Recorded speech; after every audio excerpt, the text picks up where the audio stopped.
Welcome to the Bearded Banter Podcast, where we'll discuss everything gaming. So sit on back and listen up. Get your headphones ready, we're gonna discuss video games, it's gonna be fun. We're on time for everyone. Wow!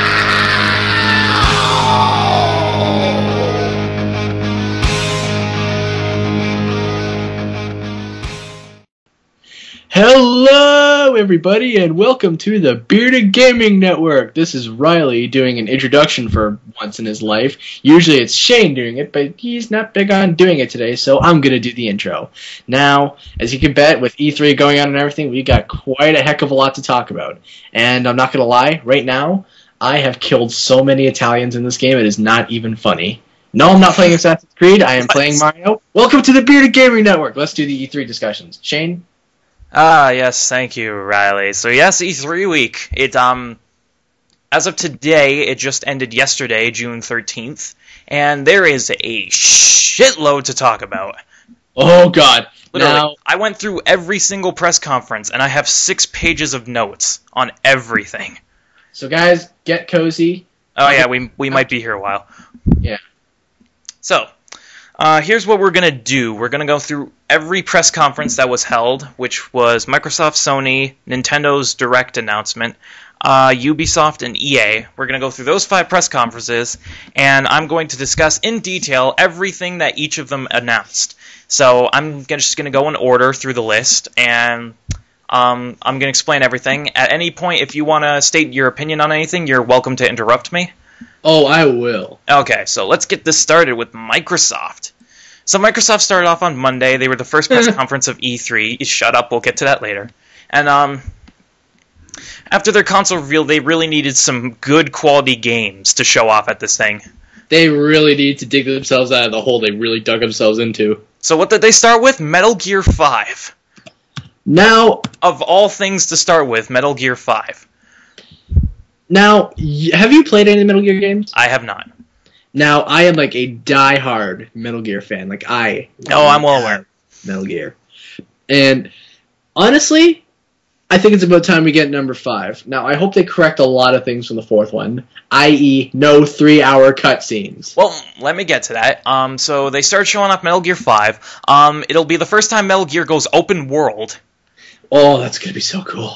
They showed new stealth mechanics, such as they had Snake riding on a horse, and he hung off the side of the horse so these guards wouldn't see him as the horse passed by. So they're showing off new stealth mechanics. There's real-time weather, so at one point in the demo it went from sunny and clear to a dust storm out of nowhere. So apparently they're playing in like New Mexico or something like that? Yeah, it's in deserty area. They didn't exactly specify where. It might be in the Middle East. Most likely, or possibly South America, who knows. They showed various modes of transport, such as horses, like I mentioned before, and also they showed Snake getting in army vehicles and driving around the terrain. Now, has Metal Gear had any vehicles before? The Metal Gears. Well, I mean actual, like, cars to drive around in. I don't think you ever actually get to control a vehicle. Just somebody else drives while you usually fire. Okay. There's been at least one thing of that in every game. Okay, and so in Metal Gear Solid 4, you get to ride Metal Gear. You get to control Metal Gear Rex, which was awesome. Okay, so I guess standard vehicles are a new thing. And they also announced that there will be a realistic passage of time. So the actual time in-game will be based off your console's clock. Yeah. So if you're playing at like 5 p.m., then the environment will change based on that. Yeah, so like if you're playing late at night, it'll which be dark. I usually do. Yeah, it'll be it'll be dark. Yeah, so that's what they announced for Metal Gear 5. They said it will be coming to Xbox One, and they had Hideo Kojima come up on stage, and he really didn't say anything important. He was just like, yeah, Xbox One, it's got pretty graphics, and we can't wait to bring Metal Gear to it. God. Which is really the extent of his little speech. Yeah, he's not usually a talkative person. He usually keeps it pretty quiet. Yeah. So they showed off Metal Gear, and then before going into the Xbox One and all the details of that, they went straight into Xbox 360. They said that we're not abandoning Xbox 360 yet, that it still has some life left in it, so they said that in honor of the Xbox One, they will release a new version of the 360, which was available right then and there. Cool. And they showed off the new design. They said it was based around the Xbox One, and it really does look like an Xbox One, just a little slimmer. Yeah, it does. I mean, obviously, I mean, look at how big the Xbox One is. They're gonna eventually come out with a slim model of it once the technology gets better. Yeah. So they revealed that, and they said that that was going to be available as of that announcement in stores, so that's pretty cool. They usually do that with their 360 consoles. Usually, yeah. Yeah. And then they announced gold memberships on 360 will carry over to Xbox One, so if you're a gold member now, when you get an Xbox One, you'll be a gold member then, which is pretty cool. So they didn't screw something up? No. They announced that Xbox 360 gold members starting on July 1st will be instant members of a new program, which will offer gold members 2 free game downloads per month. That is pretty cool. Come on, PlayStation. I know, right? I cannot believe I'm going against PlayStation talking about the Xbox One. So they said that, well, this is for Xbox 360. It's 360, sorry. Yeah. Did I say 1? Yeah, you did. I'm 360. We don't support that. But they said that starting July 1st through the launch of the Xbox One, gold members on 360 will receive 2 games per month for free to keep. And they said that the first 2 games in this program will be Assassin's Creed 2 and Halo 3. Now, I'm not sure if like every game on demand will be eligible or if it will be from like a select list. I'm pretty sure it's going to be from like a select list. But yeah, that's pretty cool because my sister and I, we both have gold, and each gold member gets 2 games a month for free across 4 months. That's for one account. That's 8 games in that time span. And that's pretty sick. That's pretty sick. So then they said that, oh, we're not done with 360 just yet in terms of games as well. We have some new games coming to 360. And they first showed off World of Tanks 360 Edition, which I was not familiar with this game before this announcement. Apparently it's a popular PC game. Yeah, I see ads for it on YouTube like all the time. And they said that this is coming to 360 and it will be free to play. Yeah. And then they announced 2 more games. Max the Curse of Brotherhood, which I think is going to be an arcade game. It looked pretty similar to Limbo, except it was more cartoony and it was in color. But the gameplay looked very similar to Limbo, except for this one mechanic where apparently you can draw elemental factors into the environment. Where it's like they showed some gameplay and this the player had like a pencil and he drew a vine on a tree so he could get across a gap. And like that's like one of the sickest game mechanics I've probably ever seen in my life. Yeah, and then there was one point where he missed a jump, and then he took out a water pencil, and he like drew a current of water up over the ledge so he could make it out of that pit. Ooh, sorry, you're like, ugh. Yeah, so it looks pretty. It looks like it's got an interesting mechanic to it. So I'll have to check it out when it comes out. And then lastly, in terms of 360 games, they announced that Dark Souls 2 will be coming to 360. Which is the direct sequel to Dark Souls 1. Oh, shit. One of the hardest games ever made. I have not played that, so I cannot speak for it. Now, you probably have. So. Oh, I don't want to. Because of all the things I've heard about it, I'd probably murder someone. You'd probably murder your dog. No, he's cute as fuck. Oh, but put a photo of him in. I'll try. So yeah, that was their little section on 360. Not too much to talk about, but they are still supporting it. And then they said from that point on, everything they announced would be for Xbox One, and they had a huge list of games to talk about. So they started off their Xbox One section with a game called Rise, Son of Rome, which is being developed by Crytek, the people who made Crysis. Which is based off a book, actually. Is it? Yeah, my brother has the book. Huh. So they show this game, Rise, Son of Rome, and you're the commander of a Roman army, and you basically command your squad to, I don't know exactly who they're fighting, because, you know, I'm not exactly a history buff. Who were the Romans fighting? They might have been fighting, at the time, I want to say the Greeks or the Turks. I'm not too sure, but they might have been fighting, I don't know. Well, might have been the Arabs. In this game, you're a Roman commander, and you basically guide your troops through the battlefield. And they showed, it's a third-person action game, and from what they showed of hand-to-hand combat, it looks very quick-time event heavy. Like, Literally, they would be fighting enemies, 1 or 2 strikes, and then press the B button, and then you press X, and combo finisher. And that was literally all of the hand-to-hand combat that they showed. It was all QuickTime events. That'll probably get annoying. Yeah, it looked to me like it would get repetitive pretty quickly. I hate repetitive games. Yeah, but also something I want to mention, they had some really dynamic camera angles, which made it look really interesting. Obviously, as you're commander of an army, you have squad-based gameplay, where at certain points you can command your squad to do certain things, like to deflect a barrage of incoming arrows. You get your squad around you as a giant shield, which is what the Romans actually did back in the day. I know that much. Yeah. And there's a lot of squad-based commands where it's hey, capture that catapult or destroy that tower, things like that. So it looks very squad-based. It looked great. I tell you, the graphics looked pretty freaking awesome on the Xbox One. I'm looking forward to it. Honestly, it could be good. And they also said that it'll be an exclusive launch title. So that's all I had to say about Rise, Son of Rome. Next up was Rare. Not exactly what I was expecting, but they announced that they are making a reboot of Killer Instinct.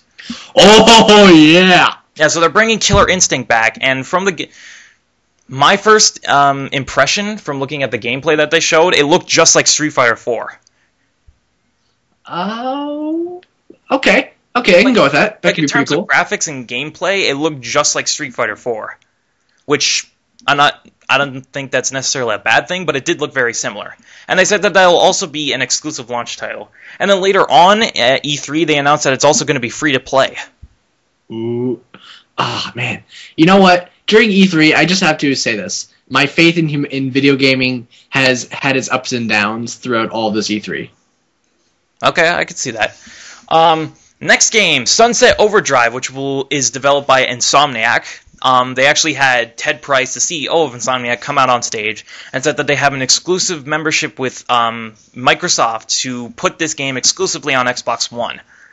And they showed a trailer, and it looks very stylized. It's very cartoon-like, while also trying to be realistic.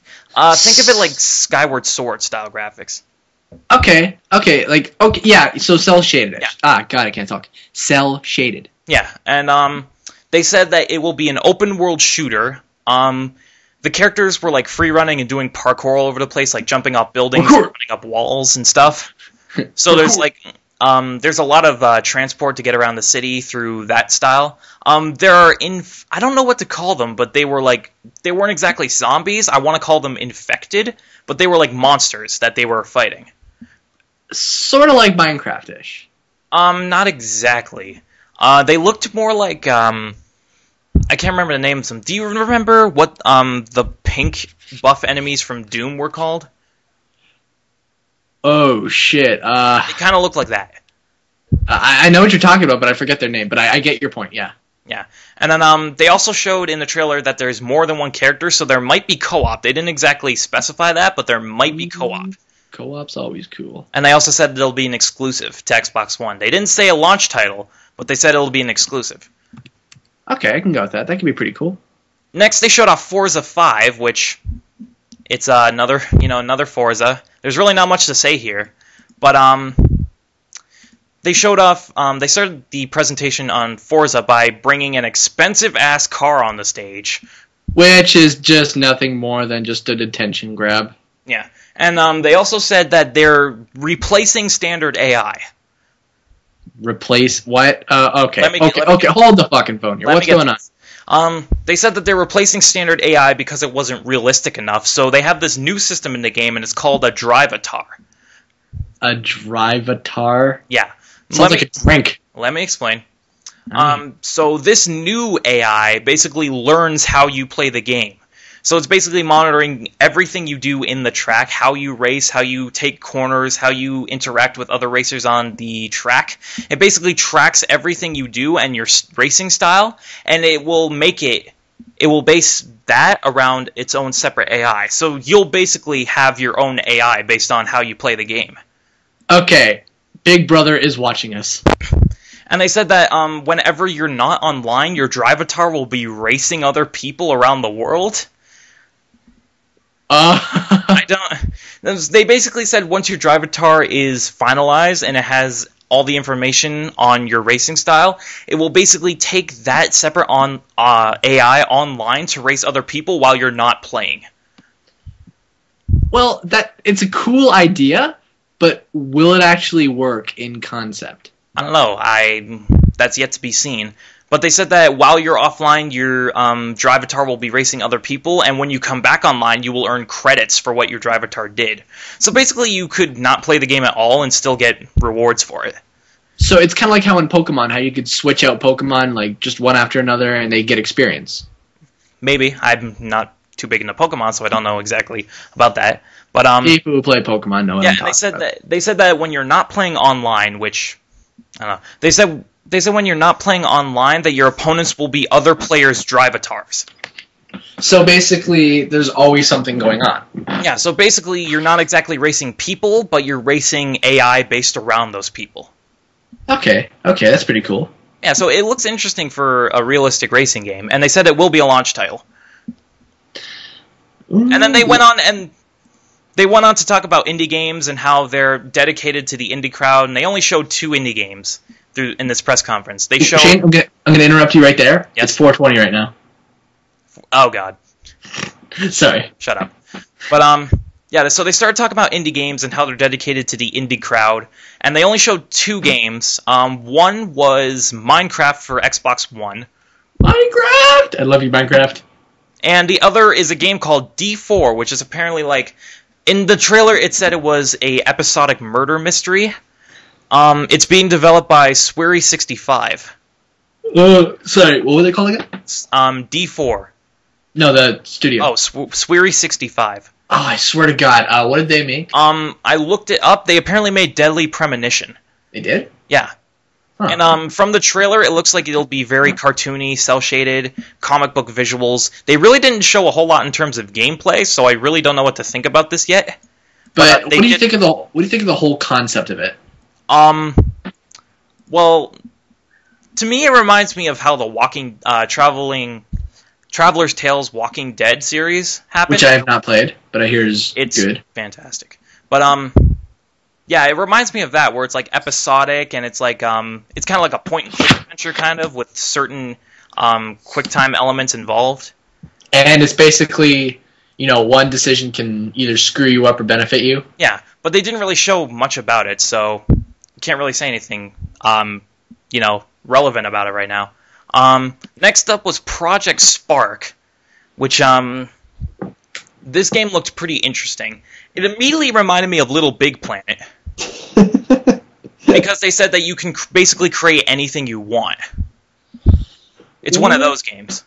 Project Spark. I think my brother told me about this. Yeah, where they said you can create your own worlds, you can set your own terrain, your texture in the world, and the time of day.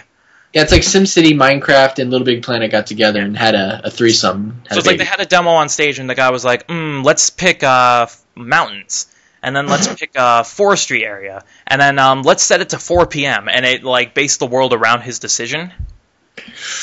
And then they had a tablet on stage, and it was running Smart Glass, which really almost a majority of the games they announced involve Smart Glass in some way. So they had Smart Glass running with Project Spark, and you can actually sculpt things in the world, like put in little details using Smart Glass. Yeah. And then they also showed that you can give AI to inanimate objects. Like they took a rock and they gave it a pet AI, so it would like follow you around and jump around and be all happy. So basically you can bring inanimate objects to life. Oh my God, it's Toy Story, the video game. And then they also said that you can set your own enemy type, which in the demo they had like goblins and rabid squirrels and shit like that.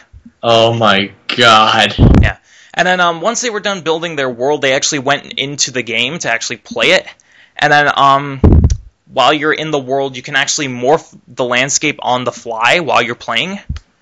So it's like the guy was like running. There was like a hill, and then there was like a ditch between the hills.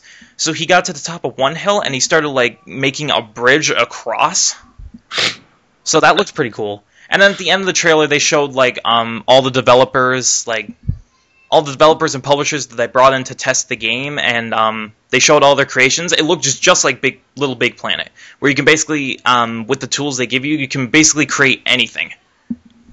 Little Big Planet was really a lot of fun. I'm looking forward to that, and I'd like to see where they go with it. Yeah, so that was Project Spark. Then they started talking about Smart Glass, which I don't really care about. They didn't really say anything important about it. So, moving on. Fuck Smart Glass. They announced that the Xbox One will have a game DVR built in, which will record your gameplay automatically.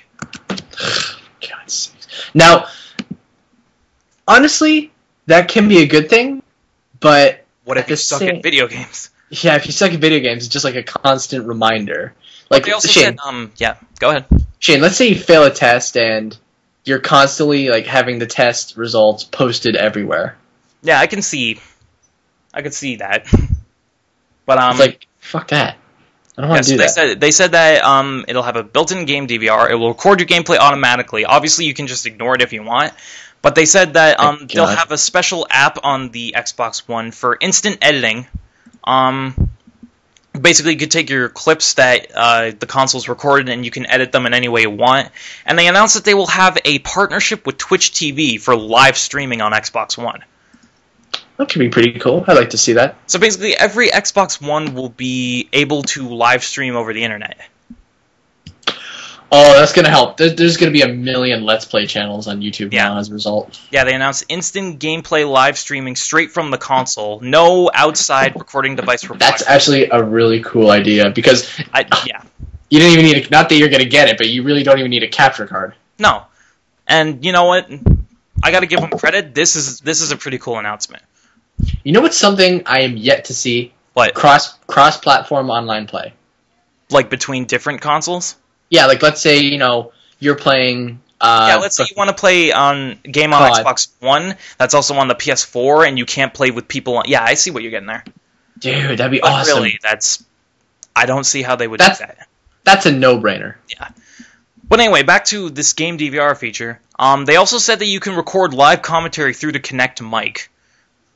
Ooh. Which, depending on how good quality of a mic it is, it could be pretty beneficial. Rooster Teeth is going to have a field day with this. Yeah.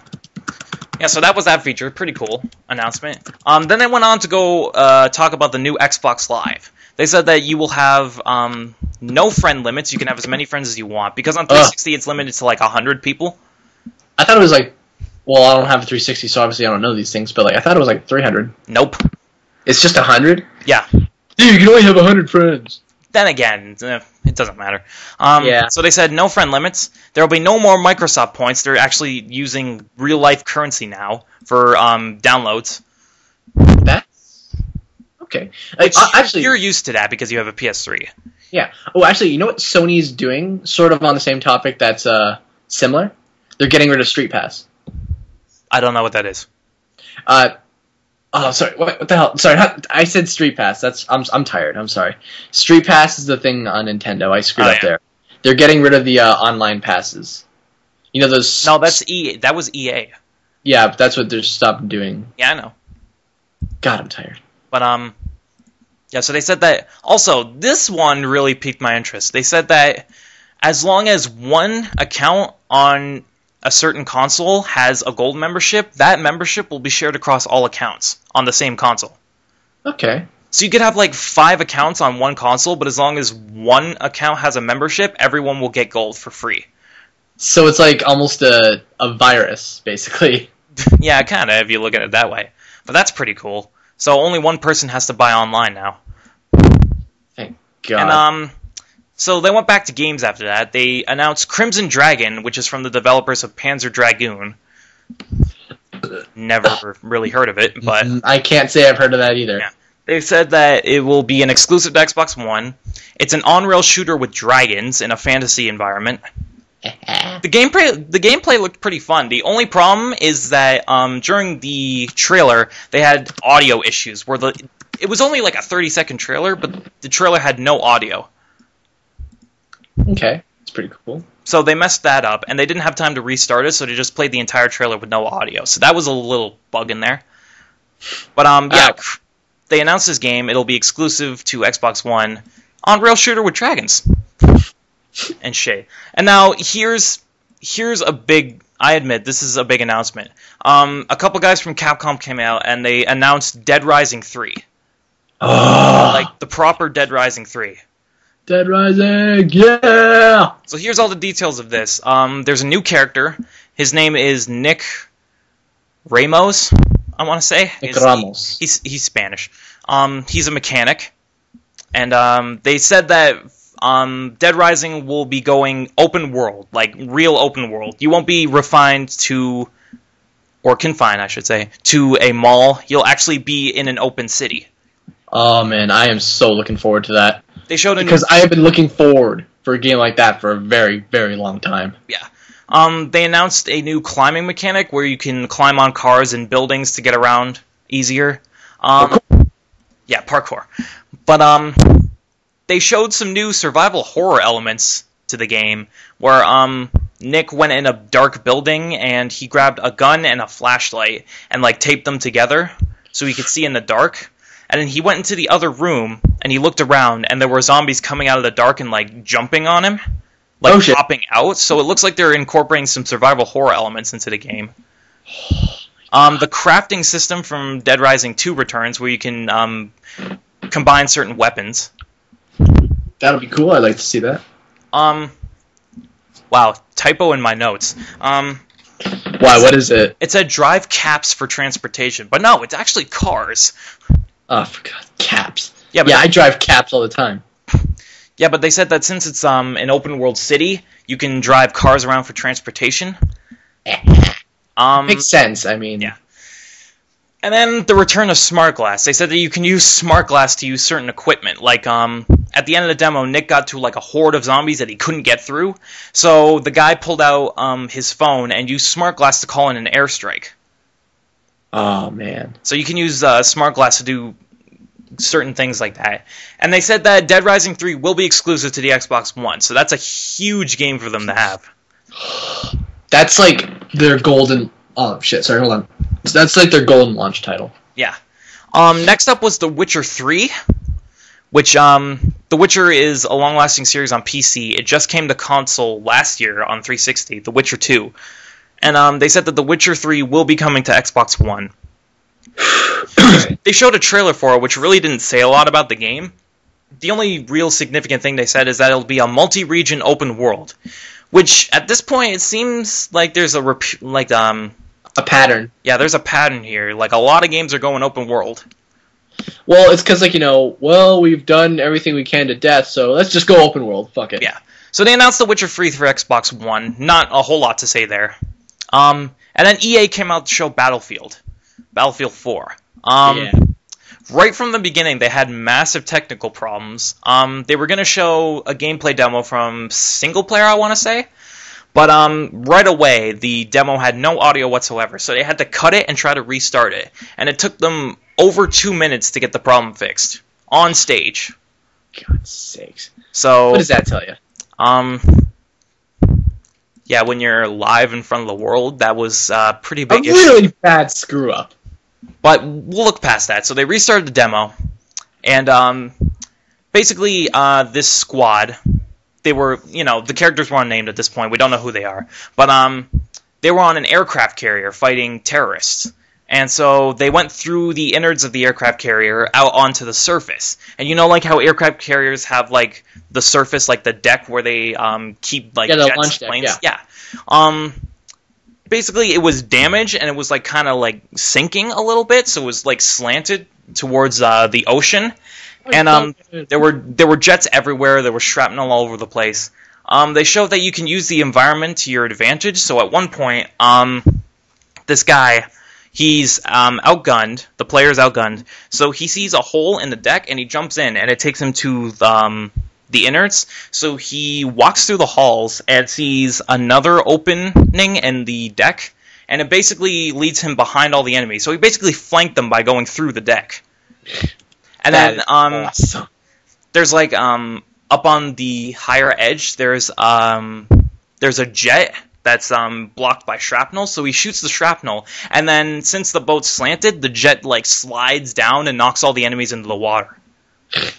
So they show that you can use your you can use the environment. Why is that so funny? I don't know. But yeah, you can use the environment against your enemies. And then at the end of the demo, they jumped off the aircraft carrier into the water and got on a speedboat. And I'm not sure about you, but this is the first time I've seen first-person boat driving. Like, you don't see that too often, like real first-person boat driving. Well, yeah, like in other games you can do it, like in Grand Theft Auto, you can switch to a first-person perspective. But this is like Call of Duty sort of had it, but you were so like limited on where you could actually go, it almost doesn't even count. Yeah. Yeah, so they showed Battlefield 4. It looks pretty cool. You know, Battlefield. It looks awesome on the new console. And then, also, I wanted to mention something I didn't mention in the beginning. They said that every game all the game demos they show were running real time on Xbox One. Real time? Yeah. Oh, God. They looked pretty damn cool. Like, in terms of visuals, they looked pretty damn awesome. Well, as you know, I'm skeptical on the whole, graphics thing, because graphics to me... They don't matter as much as gameplay. Yeah, that's just my opinion, but it doesn't matter if the graphics are like super high definition or look like shit. As long as the game is fun, I really, really don't care. I really don't care either. But back to Battlefield. So they showed the demo, and then they said that the first DLC will be a limited exclusive for Xbox One, which is what COD's been doing for like 3-4 years at this point. Easily 4 years, yeah. So they said that the first DLC coming to Battlefield 4 will be on Xbox One first before any other platform. Okay, I can go with that. So then they went back to the indie games for all of 5 minutes, and they showed this new indie game being developed for Xbox One. It's called Below. Now, at first, when I saw it, it had a similar graphic style to the likes of... it kind of looked like Fez a little bit, but it was a lot darker. You love Fez, don't you? Oh, I'll mention Fez later on, because there's a huge announcement about that. But, this game looked a lot like Fez in terms of graphics, and it looked a lot like, it looked like a dungeon crawler, where you go through, like, dungeons and you fight enemies and look for items and stuff. Yeah. And it looked like it had a very, it looked very atmospheric. Like, the environment was very well done. But, they really didn't mention a whole lot about this game. They just said that it's coming to Xbox One. So, a new indie game, Below. They, if they did mention the developer, I sort of missed that part, so, my bad. But, yeah, this game is coming to Xbox One. It looks pretty cool. And then they said that they're investing in 5 new indie developers over the course of the next year or two. And they mentioned... God, indie guys are getting noticed. And they mentioned the first one that they're partnering with, a studio called Black Tusk. And they showed... I've never heard of them. Obviously. That's a weird name. But they showed a tech demo that Black Tusk was working on. And it looked really weird. It was like... it looked realistic, and it was 3D. And it was set in like a city with... lots of fluorescent lighting, like neon, and there were like a bunch of fireworks going off. But then there was this like special operatives guy, like going down this building and like infiltrating it. It looked really weird, but it did look pretty cool. But it wasn't a game or anything. It was just a tech demo that these guys were working on. Yeah, just a tech demo. So that means that it could be a basis for something cooler to come. Yeah. But they showed that, and they said that they're investing in 5 new independent developers.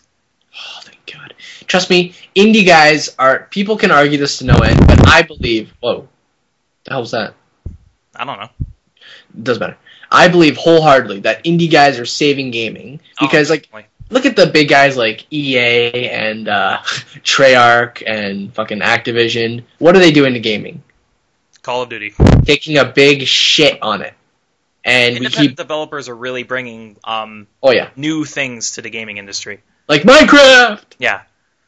And like it's good to see that people are like investing more in indie now. It's because, let's face it, EA has pissed people off more times than you can count. And, okay, what's the definition of insanity? Insanity is doing the same goddamn thing over and over again. Expecting different results. Exactly. You should get the reference there. Yes, I get the reference. Now, I think people are generally awaking to this kind of shit now, and they're just like, okay, you know what? Screw this. Why am I going to buy the same thing again when I can just screw? You know what? I'm going to support an indie guy for once in my life. Take a chance. It could be good. Then they try it, and they either like it or hate it. And the people who like it, Fez is so goddamn good. Minecraft is good. Although Minecraft is, Sorry to interrupt. I actually downloaded the documentary on Mojang last night. What? Yeah, there's a documentary on him? Yeah, there's this Holy shit! There's this team of directors. They're called Two Player Productions, and they made an independent documentary on Mojang Studios and the process that went behind Minecraft. Oh my god! And they themselves put it on Pirate Bay because they knew people were going to pirate it. Well, at least they prepared. But yeah, back to the E3 discussion. We kind of got off topic there. Let's just say people are finally putting faith into independent developers and actually focusing on them, which is awesome. Because, people want quality games now, and you can only give somebody the same meal so many times before they eventually get sick of it, right? Yes. Like, let's say I gave you a peanut butter sandwich every day for 3 years. You would eventually get really sick of it. I love peanut butter. Well, I don't know. I used to really, really, really like fish and chips. Okay, Riley, we're getting off topic. But then I had it too much, and now I don't like it anymore. Okay, good. Okay, so they moved on from the independent developer talk, and they showed this trailer for a game that's coming to Xbox One. They didn't specify at first what it was, but it was a guy walking through the desert in like a cloak, like a brown cloak. He almost looked like a monk. Journey? No. But there's this guy walking through the desert, and then he gets to a certain point, and then the environment around him starts to like shift. Like this big, this large, I forgot how to word it. This large like plane of sand, it like caves in front of him. What? A dune. Sure, let's go with that. But it like caved in front of him, and then out of it came like this giant robot-looking thing. To me, it looked like a giant-ass Metal Gear. Oh my god! It looked exactly like a Metal Gear. I have not seen that. But then, once it comes out, the dude pulls out these dog tags. And then all of a sudden, the robot fires up its jets, and the burst of wind knocks his hood off, and it's Master Chief. Oh, whoa. So yeah, this is a new Halo game. Okay, how is Halo 4? Halo 4 is really good. Really? Because I haven't really heard a heck of a lot of good about it. Really? Yeah. Well, there are the people who say it's the same thing, but really, COD's the same thing every year, and they still love it. And Halo's the same thing every 4 years. Yeah, but Halo's actually fun. I guess, it's all a matter of opinion.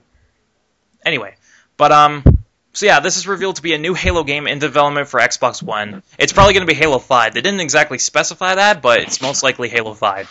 And then they had Bonnie Ross, the CEO of 343 Industries, come out to talk about the game.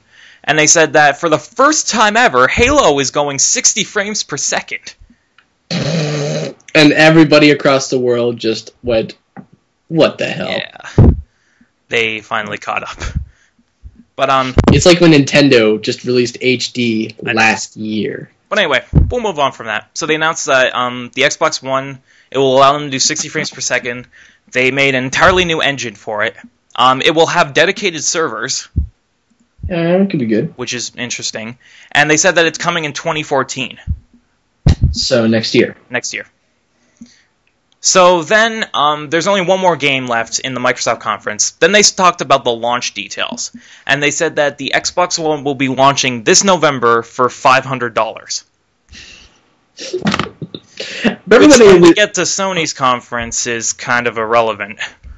Remember when they announced the PS3? Yeah, they made it $599. Yeah. Oh, and then they also, after the conference, they announced a special edition Xbox One for $600. Oh, whoopity frickin' doodah. Which really has everything that the standard edition has, but they just decided to make it $100 more expensive. Okay. Does Xbox... I swear to God, they're trying to just piss people off because they're doing a really good job of it. We'll move on from that because we'll save it for the end. And then one more game they announced in this conference, Titanfall, which is being developed by Respawn Entertainment, which is the original CEOs of Infinity Ward's new studio, which they formed after the whole fallout with Modern Warfare 2. Ugh. And they showed this game, Titanfall, and first off, it's futuristic. It's set in the future. And one of the main mechanics they showed is that for the first time, or at least the first game I've ever seen, a first-person shooter that has a double jump. What? Yeah, every character has a jetpack, which basically acts as a double jump. Pretty soon they'll be having a triple jump like in Mario. But they also show that this will also have a parkour system where you can like run across walls and like jump over ledges and climb up stuff. Prince of Persia, basically. Yeah, kind of. They showed one part in the demo. They showed this gap between two buildings, and there were two billboards. So the character ran up the first billboard, double jumped across to the other billboard, ran across it, and then jumped across to the other building. Oh, that's cool. Which, you know, for a first-person shooter with that kind of like freedom in terms of movement, it looks pretty cool. Like there's already a first-person parkour game. I forget what it's called. Brink. What's it called? Brink.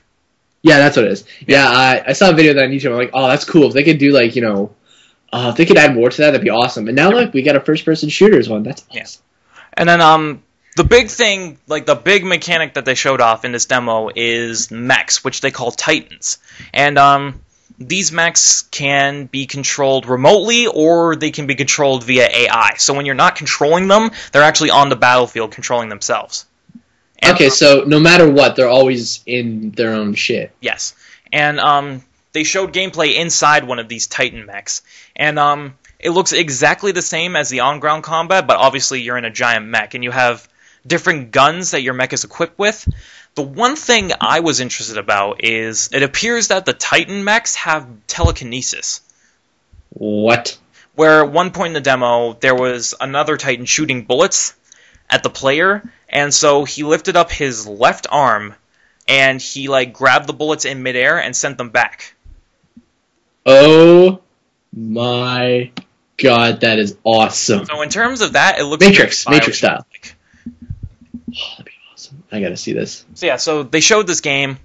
Honestly, it looks really cool to me because I really enjoy futuristic style games.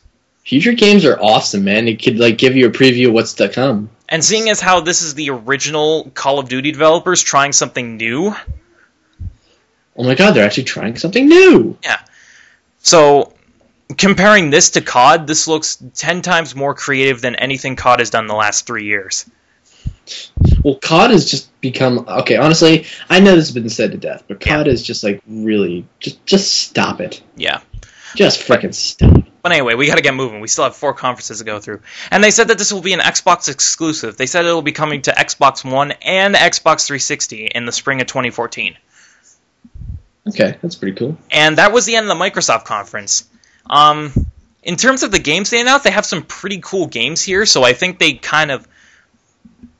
In certain ways, they saved themselves from their console debut with the games that they showed here. But once we get to Sony... It's, we'll get there. So next up, later on in the day, was the EA press conference, which, you know, developer press conferences, they really don't have a whole lot to talk about, so this will be pretty quick. They started off the press conference by showing Plants vs. Zombies Garden Warfare. I am not a fan of that game. I've never played it, so... I know people like it, but I don't. Yeah, this one looks interesting. It's still going to be like a tower defense kind of game, but it's also like a horde style game where you like fight groups of enemies in waves. Yeah. But it's a third-person shooter, and it will be exclusive to Xbox One first at launch, and then it will come to Xbox 360 later. So it'll eventually migrate over. Yeah. No other mention of any other platformers. No mention of any other platforms besides Xbox. Yeah, not really. So, it's a third-person shooter, like I said. 4-player co-op. It's team-based, so you have a little squad of either plants or zombies. There are different classes based on the different plant types. Like, I remember one person was a sunflower, and another was a cactus, and they each have, like, different abilities and different weapons. So, it's, like, class-based. They showed new zombie types, which they had, I swear to God, they got to a boss wave, and the boss was a disco zombie. And he came out dancing with a disco ball and everything, and there were like disco... The Afro? Maybe.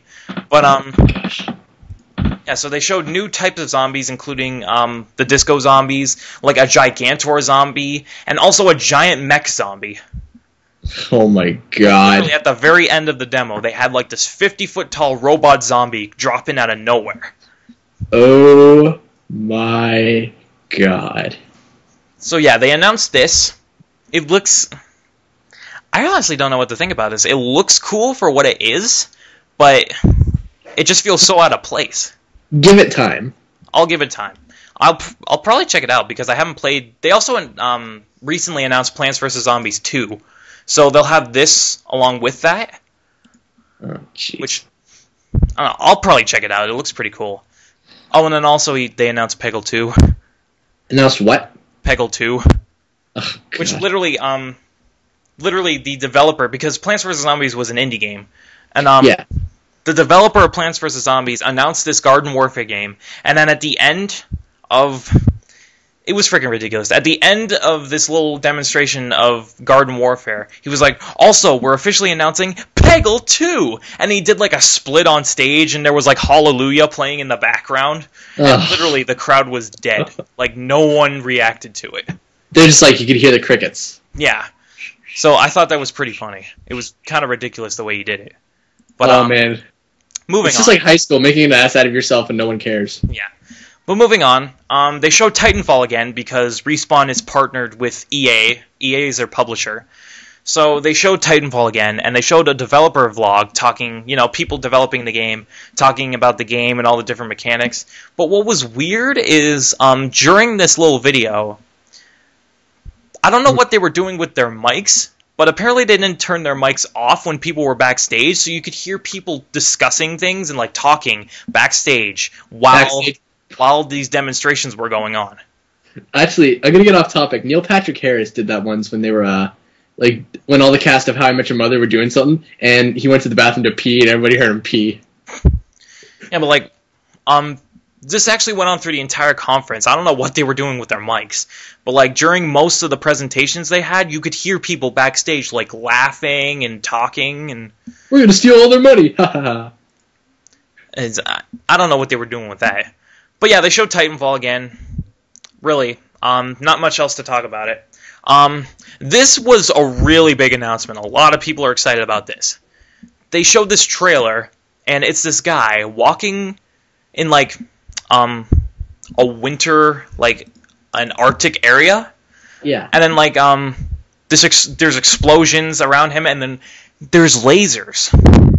Oh jeez. And then a ship comes in and crashes next to him. And it looks... And then this giant mech leg lands in front of him. And it looks very similar to something we've seen before. Because it's an Imperial Walker. Oh. So this trailer was an announcement for a new Star Wars Battlefront game being developed by DICE. Yes! Star Wars Battlefront! A lot of people are excited about this. Nick was going crazy about it today. Oh, he goes ape shit for that. Yeah, he's a big Star Wars fan. So they announced that Battlefront is coming back. Holy shit.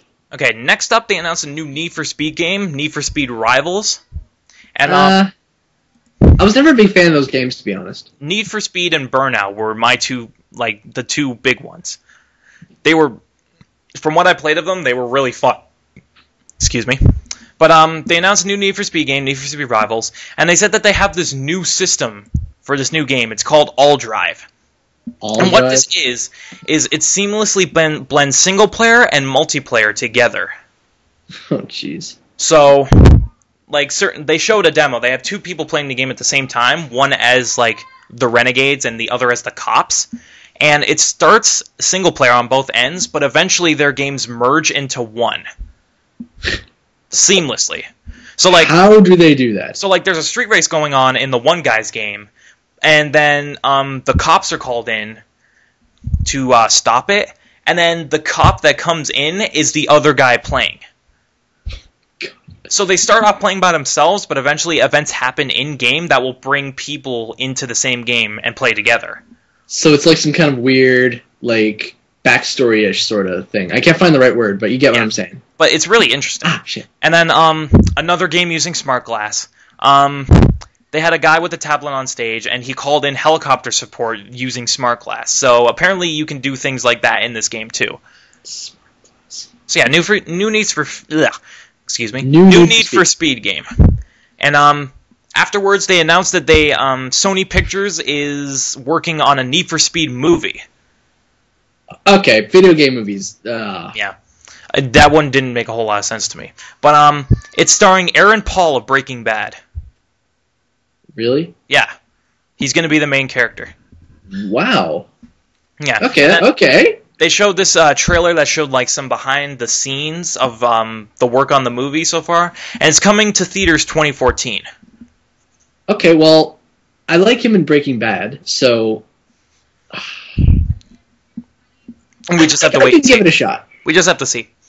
I guess just wait and see. Yeah. Next up was Dragon Age. You gonna go nuts over there, Bones? Okay.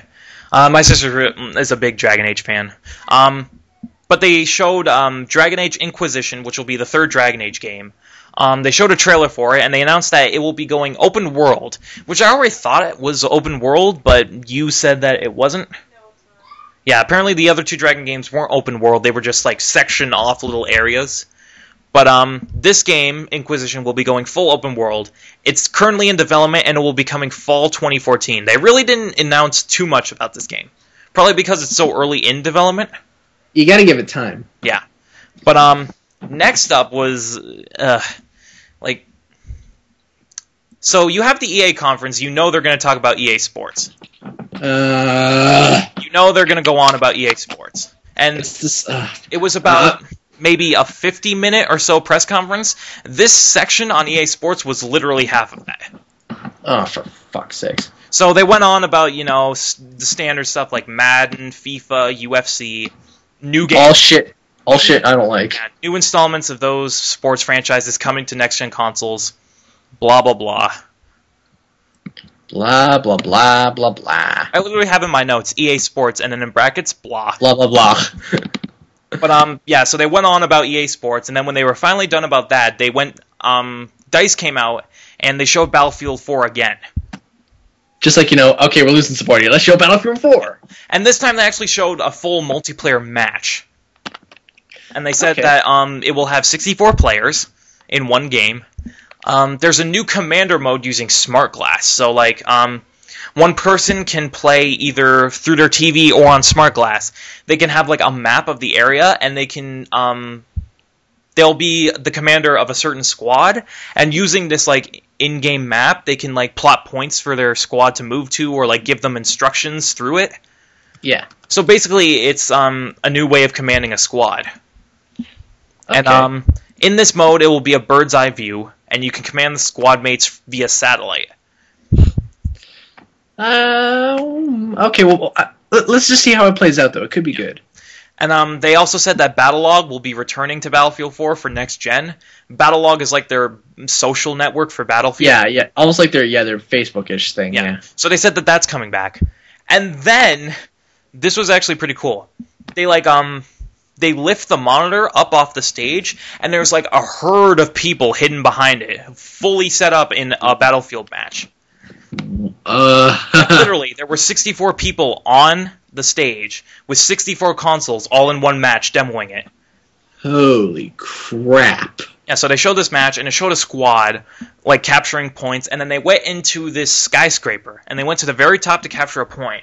But then the opposing team's helicopter came in and started attacking, and then it severely damaged the base of the building, but they managed to take it out.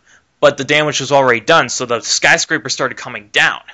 Oh, shit. They jumped off from the top floor and parachuted down to the ground, and then the guy who they were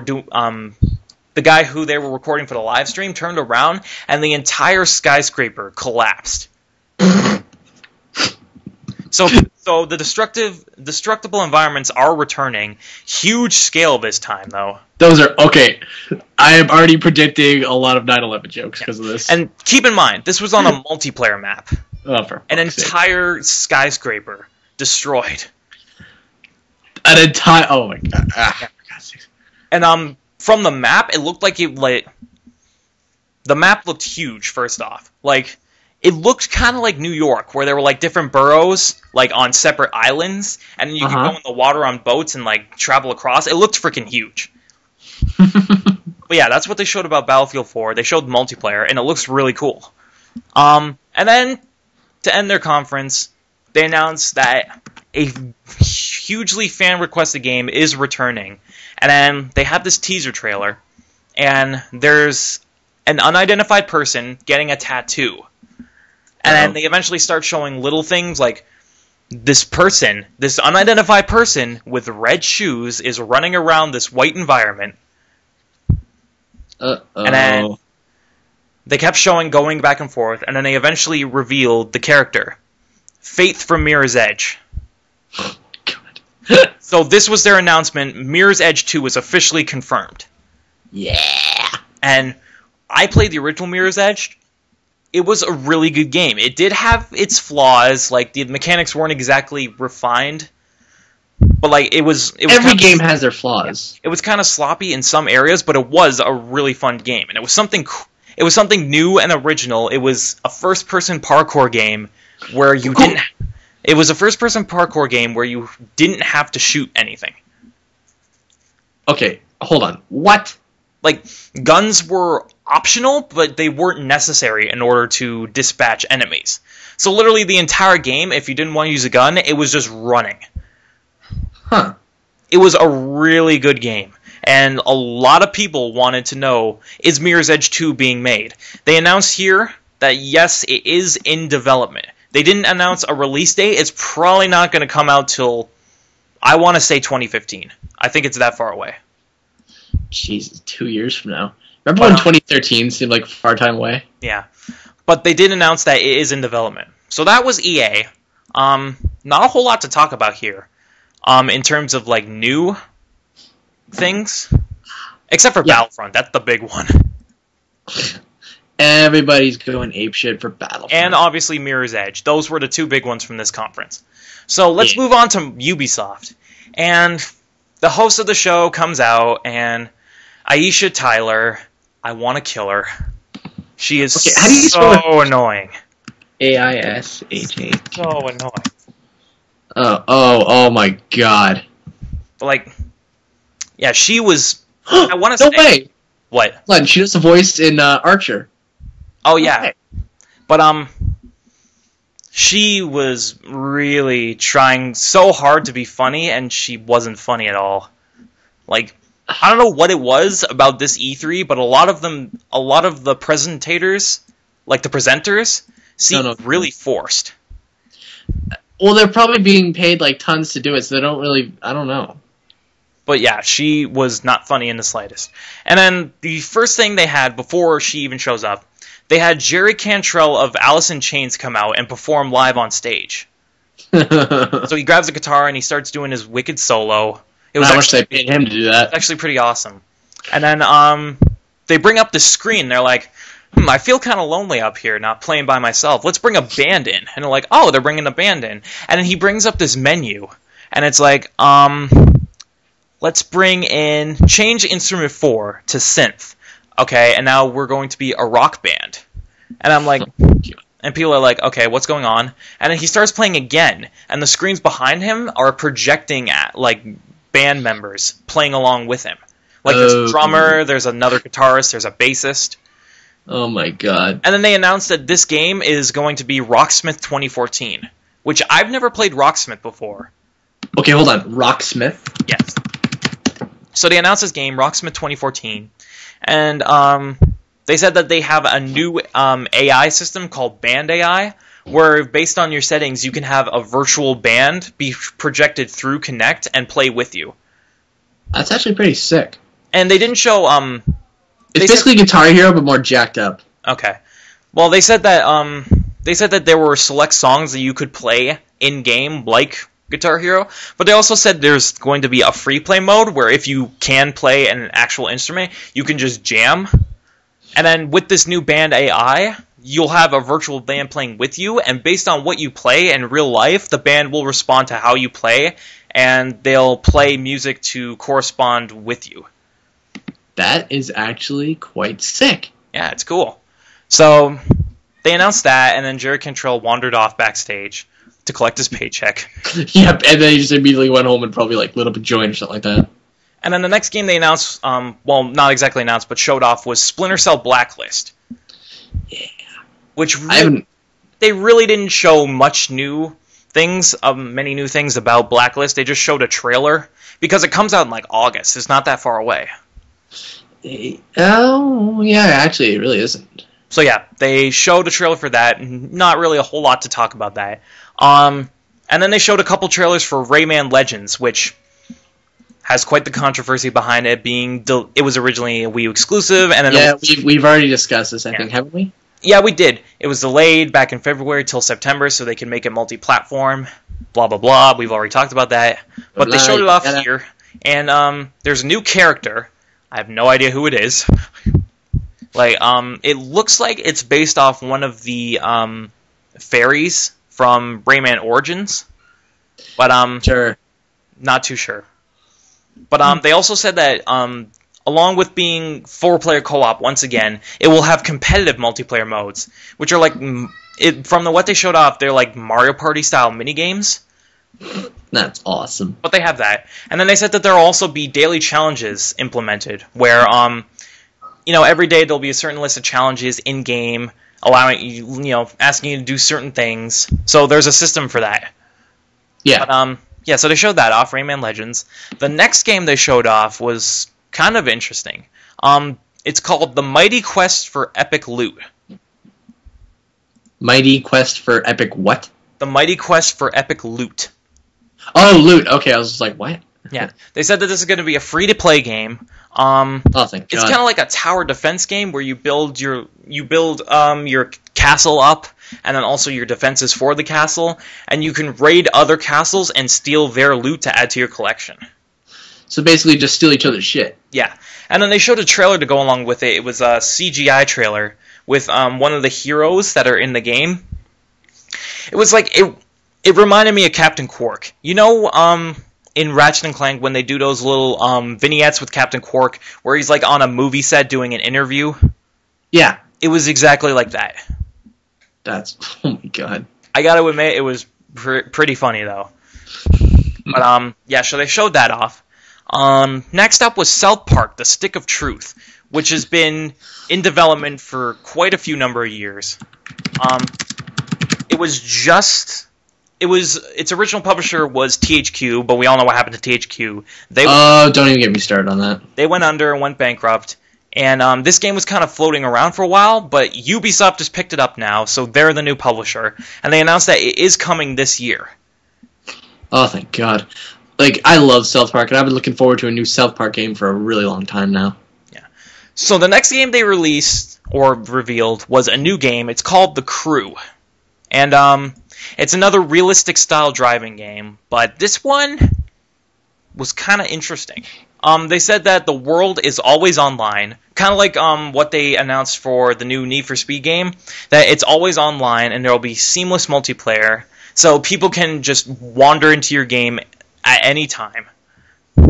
Now, the thing about always being online, I'm a little sketchy about it. I know I'm skeptical about a lot of things, but if it's always online, are we going to go the way of SimCity? I don't know what that means because I don't follow SimCity, nor do I care. The SimCity game that just came out this year, yeah, the launch of it bombed horribly because it was always online. There was I heard about that. Yeah, I heard about that. Never mind. All the server shit. I'm not sure if this will be the same way, but we'll have to see.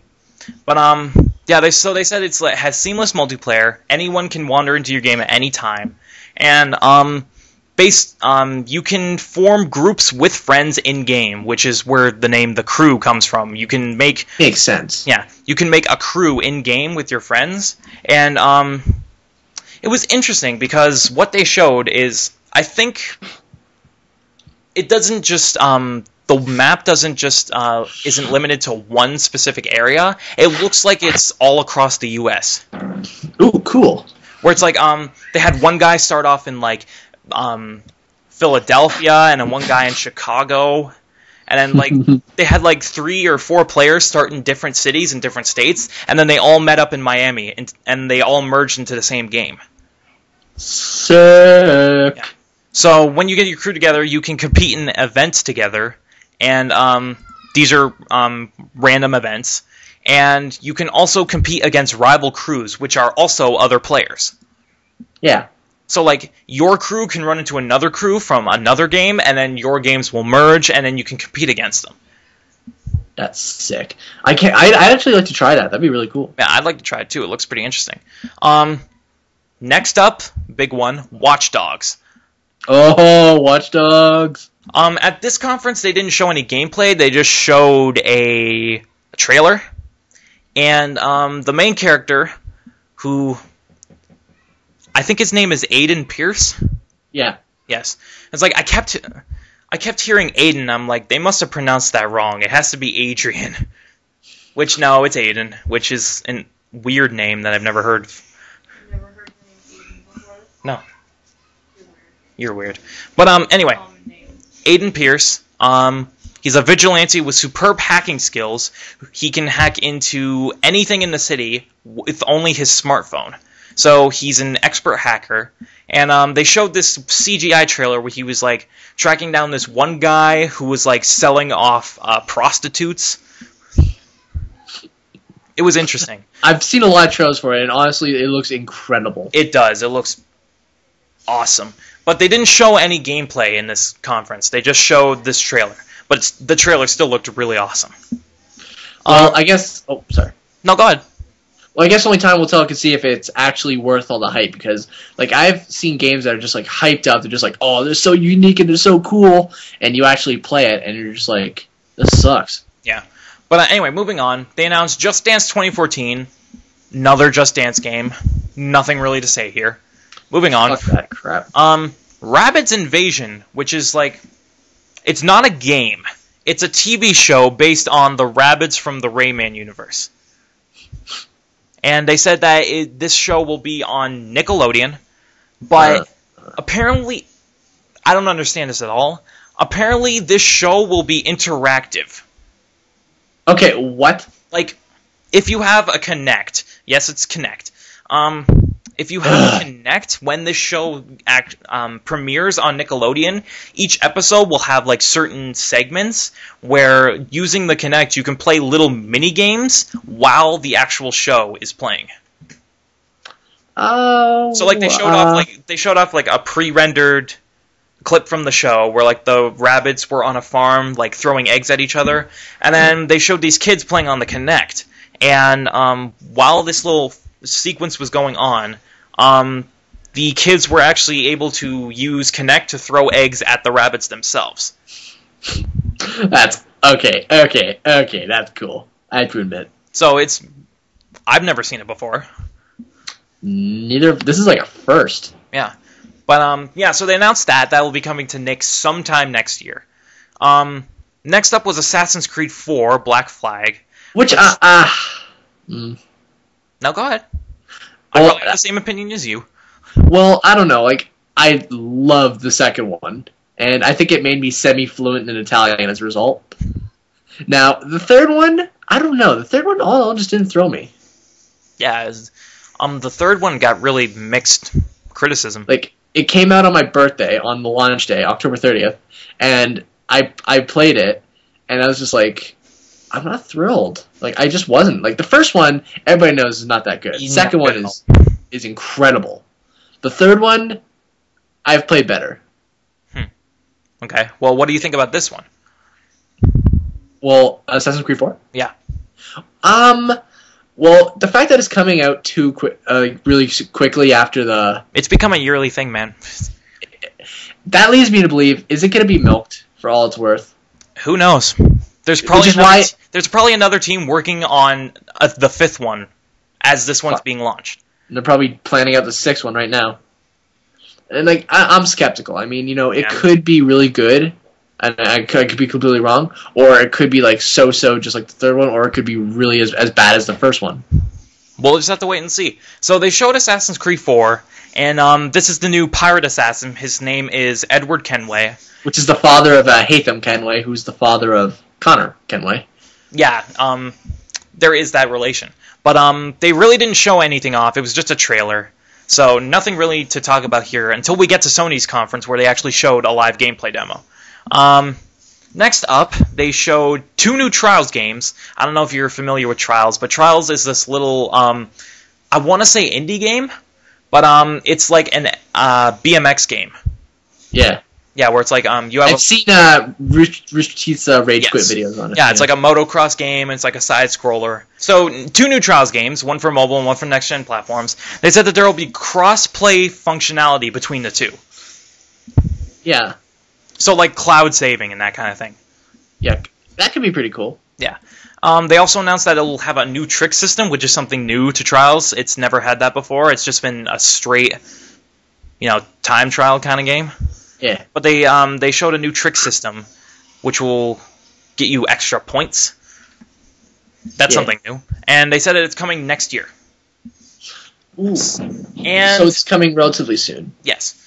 And finally, to end the conference, they showed this new game, Tom Clancy's The Division, which I know you said looked really awesome to you. Oh, yeah.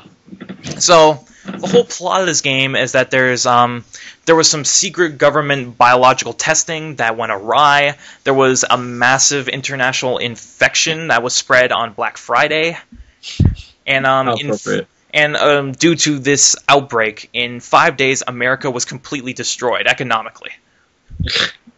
Sounds like it could happen. Yeah, and then the tagline that they had for this game that they kept repeating was, "What will it take to save what remains?" Ooh, that is freaky. Yeah. So they showed some gameplay, and the Division itself is a group of like mercenaries or army-trained professionals with professionals with army training who are brought together to help combat the outbreak and save what remains. So they showed this game, and it's open world, and it's a third-person shooter. It's co-op. So I don't know exactly how many person co-op, but there was co-op shown off in the demo. And there was a raid on a police station, and they were called in to help save the police officers. So they went into the police station and they started mowing down these, I want to say rebels, because they weren't infected. Yeah, they would be rebels. Yeah. Yeah, they weren't infected, but so they mow down these rebels and they release the hostage police officers, and then apparently, by doing that, you liberated that police station, and it becomes a base of operation now on your map. Awesome. And like it had a really interesting heads-up display, where it's like they had a menu, and it was like logs, skills, map, and they brought up the map, and it wasn't like its own separate screen. It wasn't like a paper map that they just put on screen. It was holographically projected onto the ground. So like you select sort of like Dead Space a little bit. A little bit. So you like selected the map, and then it went back to real-time gameplay, and the entire map of the city was like holographically projected around your character. Oh my god. So that's an interesting map system. They also showed that there will be random player versus player events. So again, that seamless multiplayer where random people will just join your game. And it's just like, hey, what's up? Yeah. And then as they closed out this demo, this was interesting. They said that it will be an online open world RPG. Oh my god, that could So be cool. me, it looked really interesting, and I'd probably want to play it. And I'm not exactly sure of platforms, but I heard that it might be coming to current gen consoles as well as next gen. I mean, it makes it because like not everybody's gonna have the new console right away. So if they want to get people to play them, they have to put them on the consoles that are already out first. Yeah. So that wrapped up the Ubisoft conference. Next up, I would say Sony, because they technically did come next, but I want to save that for the end. Yeah. So next up was Nintendo. And Nintendo decided to opt out of a traditional E3 conference this year. Instead of having a conference there on the show floor at E3, they decided to have a Nintendo Direct live stream. Which, if you don't know what it is, Nintendo Direct is like this series of announcement videos that they have every month, basically showing what's going on with Nintendo, like new info on games, game announcements, platform details. It's basically their show. It's basically what they do to announce Nintendo things. Yeah. And they Their show off. They decided to do a Nintendo Direct broadcast instead of an E3 conference to announce all their stuff. So they started off with the new Pokemon game, Pokemon X and Y. Which is just kind of proof that they've run out of colors. Yeah, they've run out of colors and like color variations, so they're like letters. So next time will be like Pokemon Plus and Pokemon Minus. Sure. But so they showed off this game, and it'll be 3DS because Pokemon's been a handheld thing, and they show that there will be new starter Pokemon. There will be new Pokemon in general. There's a new Pokemon type, Fairy. So, in addition to all the other Pokemon types, this new Fairy type will be introduced in X and Y. And apparently it's effective against Dragon type. Think about it. Okay, hold the phone. Fairy type effective against Dragon type. Jesus. Anyway, they also announced a new mode, which, to me, this is the first time they've ever done this. It's called Pokemon Me, where it's basically like a pet simulator with Pokemon. Yeah, I saw the trailer for that. So it's like, think of it like Nintendogs, but with Pikachu. Where you can like care for them and like feed them and pet them and all that crap. That, honestly, I like that. That really brings in the casual crowd. And they said that Pokemon both X and Y will be released worldwide on October 12th of this year. I swear to God, someone I know has a birthday on that. It sounds familiar, but next up they showed the new Mario game for Wii U, Super Mario 3D World, which is based off of Super Mario 3D Land. Which is awesome. Which was released for the 3DS. So this new game is based off of that series, and they showed a new power-up for this game, Cat Mario. Meow. Yeah. Which was weird, because you think, like, with Cat Mario, it might be, like, a paw or, like, a tail, like a cat tail. No, it was a bell. That just makes That doesn't make any sense to me. But anyway. And when you think Cat Mario, you think of, like, the stupid online game. Yeah. That weird Japanese game that's, like, hard as shit. Yeah. But, anyway. So, they showed this new power-up, Cat Mario. He can use melee attacks with his claws. He can climb up walls. And let me say this. They showed this one thing where apparently, I don't know if it's like a dive attack or if it's like a homing attack, but it looked like he was homing in on enemies. Galaxy has that. Yeah, but like, it looked, when I went back and looked at the footage, it looked like a dive bomb kind of thing on an angle, but when I originally saw it, it looked like it was like a homing attack, like Sonic.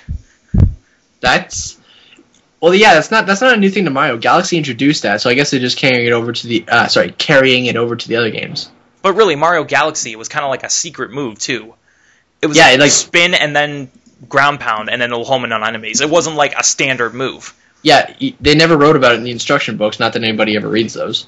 So yeah, that's what Cat Mario can do. From what they showed off in the gameplay, since it's on Wii U, you can use the gamepad to do certain things. Like you can reveal hidden blocks or coins, or like Mario Galaxy 2 in the Co-Star mode, you can stop enemies with it. Yeah.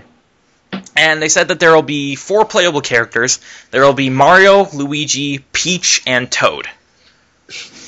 Keep in mind, this is the next 3D Mario game, too. So this is the official next 3D This is the next Mario. 3D, yes. The sequel to Galaxy. It's not it's the sequel to 3D Land. Oh, because 3D Land is the sequel to Galaxy. No, is it? Like the successor of it. Like how Sunshine was the successor to Mario 64. Yeah, but it's not a direct sequel. Yeah. So this is actually a direct sequel to 3D Land. This is like the new Mario 3D series. Now, I think it's because, okay, you know what? New Super Mario Brothers has just kind of lost its steam, so we're just going to try 3D Land. Yeah. And they already have New Super Mario Bros. U, so... Which is not that good, I want to point out. Anyway, moving on. They also announced that, along with the 4 playable characters in single player, this game, for the first time in a 3D Mario game, will have 4-player co-op. Oh, thank God. Like, similar to New Super Mario Bros., 4 people can play at the same time, and each character has their own special abilities, based off of their characters in Mario 2, the US version. So they showed like Luigi, he has like kind of like a flutter jump, And they showed Peach. She can use her dress to hover. Yeah, she can use her dress to hover for a couple seconds. And they showed that Toad can run faster than the other characters. So Toad, for the most part, is kind of neutral. yeah, so each character has their own special ability. So they showed off that. And next up was Mario Kart 8, the next Mario Kart game, which they're tired of doing subtitles, so they're just putting numbers in it now. Well, the next one will be like Mario Kart 9. Yeah. But this one will be for Wii U, and the first thing they showed off was gameplay. They had a gameplay trailer, and they said that the different vehicles will be returning, like the bikes from Mario Kart Wii. Yeah. Yeah, so you won't be confined to just a kart this time. You'll have different kinds of vehicles again. Yeah. And then this was really interesting. So they showed gameplay, and it looks like your standard Mario Kart. It doesn't look any different from any of the other Mario Karts. And then all of a sudden, it goes completely vertical. Like, literally, they're racing on a normal track, and all of a sudden, there's just a vertical wall. And then their karts transform, and they magnetize to the track, and they start going up the wall. That's cool. So apparently there's like an anti-gravity system in this game where in certain spots you can either attach to walls or ceilings and like different perspectives. Oh man, Rainbow Road's gonna be an acid trip. The first thing I thought when I saw that, I'm like, I want to see Rainbow Road in this game. It's gonna be a freaking oh my god. Jesus. So anyway, so yeah, you can drive up walls and ceilings. And then also like Mario Kart 7, you can drive underwater and you can also glide using a parasailer. So they're bringing all the cool things from that back. Yeah, they're bringing the different elements from that back, but also bringing in this new anti-gravity mechanic. Like, they already played with Galaxy a little bit. They already played with Gravity a bit in Mario Kart 7. There's one point in Rainbow Road on Mario Kart 7 where there's actually lower gravity, so you can, like, glide further. We might have to cut this and then start again, because we've gone on for quite a while. Yeah. But anyway, so they said that Mario Kart 8 will be available for the Wii U spring of 2014. And then they announced these next two games, Wii U Party and Wii Fit U, which We Fit You too! Yeah. But Wii U Party is basically Mario Party for the Wii U. It's basically just Mario Party. And then Wii Fit U, it's just another Wii Fit. Which is... Yeah. So they said that Wii Fit U will be released in December, and they said that Wii U Party will be released in October. Yeah. And then next, they showed that, like, so many people on Miiverse are, like, drawing such detailed things. Like, they show off, like, community drawings using the gamepad, and there's, like, super detailed Marios and Zeldas, and... So they said that to go off of this... trend that they've been seeing, they're making a new Art Academy game for Wii U. A new Art Academy? Apparently it's an existing series. I had never heard of it. But it's just like a drawing game.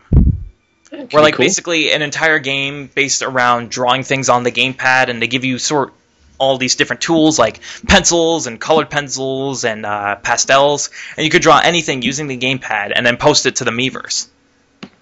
Okay, I'd like to see that. That'd be pretty cool. And they said it's coming to the Wii U eShop this summer. And then they talked about third-party releases for 3DS and Wii U. Assassin's Creed 4 will be on Wii U. Arkham Origins will be on Wii U and 3DS. This one caught me off guard.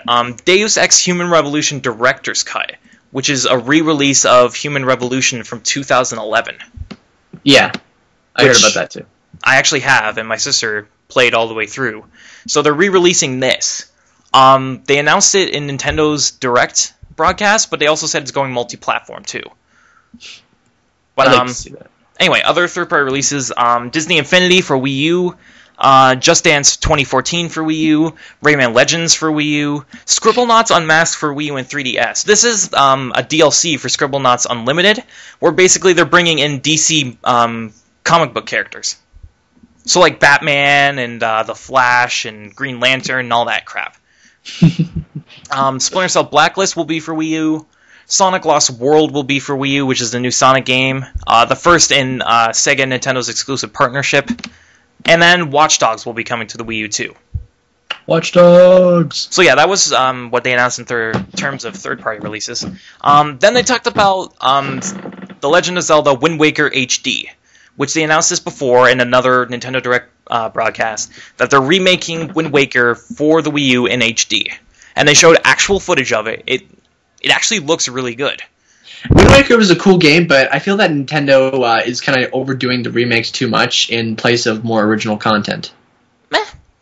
But also they said that there will be a new Tingle Tuner system, which apparently in the original game there was this thing called the Tingle Tuner, which allowed you to transfer... Which sounds really screwed up. Yeah, which allowed you to transfer certain data off of the GameCube into the Game Boy Advance for certain Zelda games. And they said that they're bringing this back for Wii U in a different way. You can send messages through the Miiverse. Like, you can put a message, you can write a message about a certain point in the game, put it in a bottle, and then throw it into the ocean, and that will send it to the Miiverse. And then certain messages from the Miiverse will wash up on shore in your world. Yeah. Yeah, and they will include helpful hints about the game and certain photos that players can take. And they said that Wind Waker HD will be released in October of this year. And next game that they announced, not exactly announced, but that they're showing off, The Wonderful 101, which is being developed by Platinum Games, creators of Bayonetta and Vanquish and all those crazy action games. This game, you'll be controlling not one character, but a group of characters. Like, think of it. The one relation I got from it was Pikmin. Yeah, kinda. I can see what you're going at. It's like you can control like a large group of superheroes at once, and you can combine the heroes together to make weapons to use in combat. So, like on the gamepad, you'll see your little batch of heroes, and then you can like draw certain weapons on the gamepad, and it will literally make them in the game out of the characters. That's pretty cool. And then the more heroes use, like the bigger strokes on the gamepad, the more heroes it will use, and the more powerful weapons it will create. And then they show that different weapons can be unlocked through in-game XP. There's competitive multiplayer with up to competitive multiplayer with up to 5 players. So 4 using standard controllers and then 1 on the gamepad. And that each player in multiplayer will lead their own group of heroes.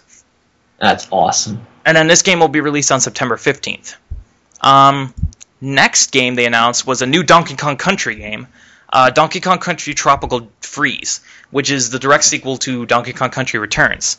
It doesn't look really different from the other Donkey Kong Country games, but the big thing they announced for this one is that Dixie Kong will be returning as a playable character.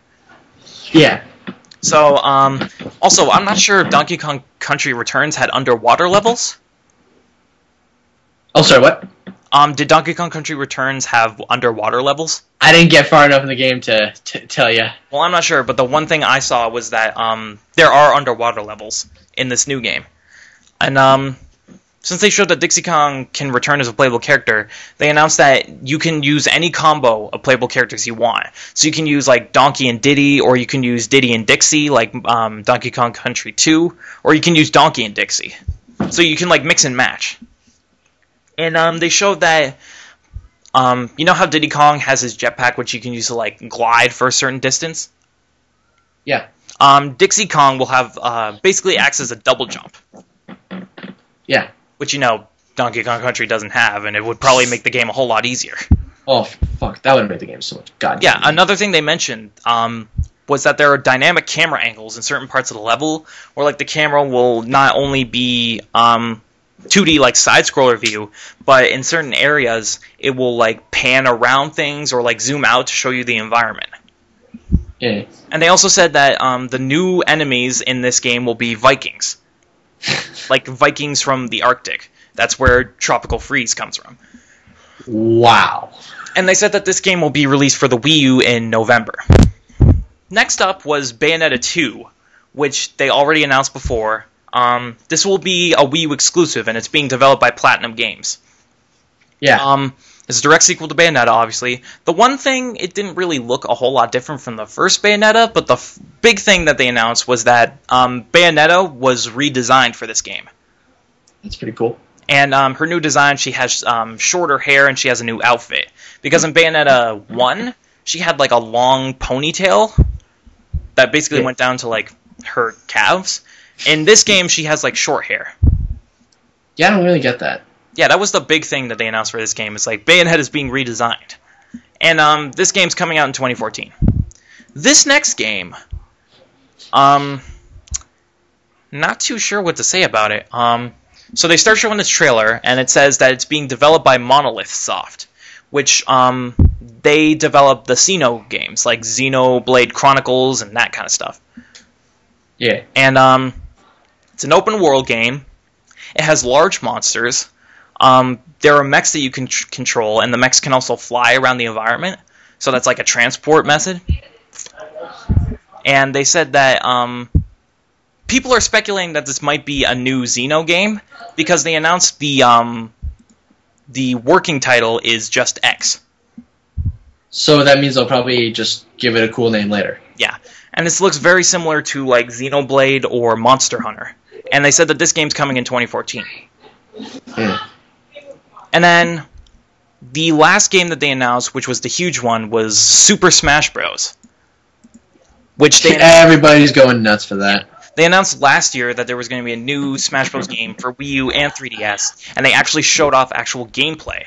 And, there are differences between the two versions. The 3DS version is cel-shaded, because they said that since on the 3DS the camera is more zoomed out, they decided to cel-shade the characters to make them pop out more visible. Yeah, so you can see them better. And then the Wii U version looks more realistic, but less realistic than Brawl was. Because Brawl was very realistic. Yeah. And this one, it's more colorful because Brawl had like that washed out color palette. I see what you're getting at, but yeah. Yeah. And this one's more colorful and it looks more cartoony than Brawl did. It could be a lot of fun. Yeah. Oh my god, playing with the 3D on is going to be an eye strain. They said that Final Smashes will return, which they showed in the gameplay. And then they showed off some new characters. The villager from Animal Crossing. Everybody's going nuts for that. Yeah. Not as big as this next one. The big third-party character that they announced for this game is Mega Man. Like the original classic NES Mega Man. He has like the same poses and everything. And they showed gameplay with Mega Man, and they said that he doesn't punch much, because in the game he doesn't really use hand-to-hand combat. It makes sense. Yeah. It makes sense. Most of his moves are based around his Mega Buster. So he has his little pea shooter. He has like his charge shot, which is like a smash attack. And in terms of like combat moves, the only real ones that he has are his slide, which he got in Mega Man 2, I believe, and also his Mega Punch, which is like a Shoryuken. It's like an uppercut. Yeah. But they also showed that for his special moves, he will be using different Robot Master powers. Because in the original Mega Man games, you would defeat a Robot Master, and then you would take their unique ability and use it as a weapon. So his special moves are based around those attacks. Yeah. And then the last character they announced, which was after the conference was held, was the Wii U trainer. Or wait, I'm sorry, the Wii Fit trainer, I mispronounced. I put down Wii U trainer, I'm stupid. But yeah, the Wii Fit trainer will be a playable character in the next Smash Bros. Which looks frickin' weird, man. I don't like it. I really don't. I've grown to it just because of how ridiculous it is, but yeah. So they announced that. And then they said that both versions of this game will be coming in 2014. So that was the Nintendo conference. Last but not least, we have Sony. And Sony, a lot of people have been talking a lot about Sony based on their conference, and they just wiped the floor with Xbox. Rightfully so. They had a lot of info. Let's try and get through this as quick as we can. So yeah, thank God. Just don't interrupt me. Let me just get through this, and we could talk about it later. Yeah. So they start off the conference talking about the PS3 and the Vita, and they mentioned that the Vita is in its second year and it's doing really well, when really it's not. It's doing about as well as the PSP is doing now.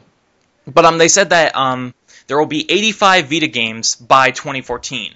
And they mentioned games such as like Arkham Origins will be coming to Vita. They said Other games, Counter Spy, which I've never heard of, Destiny of Spirits, which I've never heard of, Doki Doki Universe, which was like the weird Japanese game, Yeah. a Killzone spin-off for Vita called Killzone Mercenary, and Tearaway. Those were like the original games that they were showing. And they showed that they will be porting other games to the Vita, such as the God of War HD collection, so God of War 1 and 2. Final Fantasy X and X-2 HD will be coming to Vita. Flower from that game company, the people who made Journey, will be coming to Vita. And Dead Nation. And then last but not least, they announced that for the Vita, there will be a special Vita bundle coming next year with the Walking Dead Traveler's Tale series. Awesome. So, like the episodic Walking Dead that was released on consoles, all 5 episodes of the first season will be bundled with this new Vita, and also it will contain the new episode that will bridge the gap between the first and second seasons that is coming out in August, called 400 Days. So with this bundle, you get a Vita, the first full season of The Walking Dead, and then also this additional episode. And then they announced PS3 games that are coming in 2013. Obviously, The Last of Us. Last of Us, gonna be sick. You're getting later today, which when we're recording this, it is technically the day of release for The Last of Us, which is made by Naughty Dog, and it's like a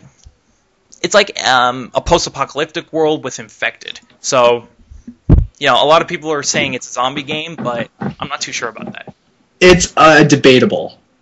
But anyway, another PS game they announced was The Puppeteer, which they didn't really mention anything about it, just the fact that it was a side-scroller, and it looked very fantasy-like in terms of visuals. So yeah, they have that. And then this one was really interesting, Rain, where it's a very desolate environment, very bleak, and it's constantly raining. And there are ghost-like characters in the environment that you can only see when they're in the rain. When they're not in the rain, they're invisible. That's gonna be freaky. So that looked really unique. Next they showed for PS3 Beyond Two Souls, which is Quantic Dream's new game, the people who made Heavy Rain. And this was very different from what they showed before, because before they showed Ellen Page's character, who I think's name is Jodie Holmes. Yeah, Jodie Holmes. Yeah, Jodie Holmes. Before they showed her being interviewed by police, like interrogated by police, and she had like psychic powers. In this one, it was completely different. They showed like probably before all those events happen, where she's receiving army/police training. So she's being like trained in hand-to-hand combat and how to use firearms. And they send her off to the Middle East to track terrorists. So it looks very different from what they originally unveiled. Announced it to be. Yeah. So that's looking really cool. Next, they announced Gran Turismo 6, which just another realistic racing game. Not too much to say about it. And then, I'm an idiot. I wrote Asylum. Batman Arkham Origins. They said that's coming to PS3 later this year. And the whole story is Black Mask has a vendetta on Batman, where it's like a one-night hit, and it's set on Christmas Eve. And like he brings in all these mercenaries and assassins to try and kill the Batman, but they only have one night to do it, and whoever does it and brings him back the body, he will pay $50 million. Sick. So they showed people like Black Mask, obviously, is the main villain, Deadshot and Deathstroke, which they announced before, and then at E3 they announced that Bane and the Joker will be in the game. Well, they sort of have to be. They're like the two defining Batman villains as of now. And like the Bane, I noticed, was more in tune with like the comics. He wasn't like a wrestler. He's a wrestler. Yeah, and they said that for PlayStation, there will be exclusive content. There will be exclusive Nightfall skin and a '60s Batman skin. That's sick. So you can basically play as Adam West. And then the last thing they announced for the PS3 was there will be a special bundle coming in September for GTA 5. Oh, GTA 5, I'm looking forward to that. So they announced this, what was that? Just my dad being a jackass. So they announced this GTA 5 bundle for PS3 that will come with a console, obviously. It'll come with the PS3, GTA 5, and a controller. And then they also said that Sony will be releasing this GTA 5 branded headset along with the console bundle. So those will both be available at GTA 5 launch. That'd be awesome. But and then everything else they revealed was about the PS4, which I have over 2 pages of notes from this damn conference. Let's try and go through it quickly, okay? Yeah. So they revealed the console for the first time, and to me, it looked like an original like fat PS2. But the more I look at it, it looked it was slanted like at an angle. It was an eraser. Yeah, it was small. It was slim. It looked smaller than any of the other consoles. To erase out the Xbox One. So they unveiled the console and what it looks like, and then they announced an exclusive partnership with Sony Pictures to bring all of their entertainment services to the PS4. So things like Video Unlimited, Music Unlimited, Netflix, Redbox Instant, things like that. But they also they announced that there will be this live events viewer, which will stream pay-per-view events to PS4. So things like WWE pay-per-views and things like that, those will be live streamed to the PS4 through this service. Which for me, that's pretty cool, but whatever. And to a lot of people, it's cool. Yeah. And they also said that they have an exclusive partnership with Flixster to bring it to the PS4, which is basically just another Netflix. Yeah. And then they started talking about the games, and there were a lot of games to talk about. The first one they unveiled was The Order 1886, which this one really got me thinking, because, like, it looks medieval, but it's also set in England around the same time period, and, like, but, like, all the people in the trailer were wearing, like, armor, so it looked medieval, but they were using, like, modern and futuristic weapons. It's like a mash of like all these different time periods and locations in one game. And then the characters were fighting these unidentified monsters, which it wasn't shown if they were like zombies or werewolves, or they were just some kind of monster. That'd be cool. And they said that this will be an exclusive PS4 game, and it's being developed by Ready at Dawn, the people who made some of the Ratchet PSP games. I'm pretty sure they were the ones who made the Jak and Daxter: The Lost Frontier on PSP. I believe. I think so. I believe so. But it's being developed by Ready at Dawn, who were a PSP developer. Yeah. And then next they brought in updates on games that they revealed at the console unveiling. So like games like Killzone Shadowfall, which there's really nothing special about this game. It just looks like another shooter. But they did say it will be an exclusive launch title. Drive Club, which is another realistic driving game, exclusive launch title.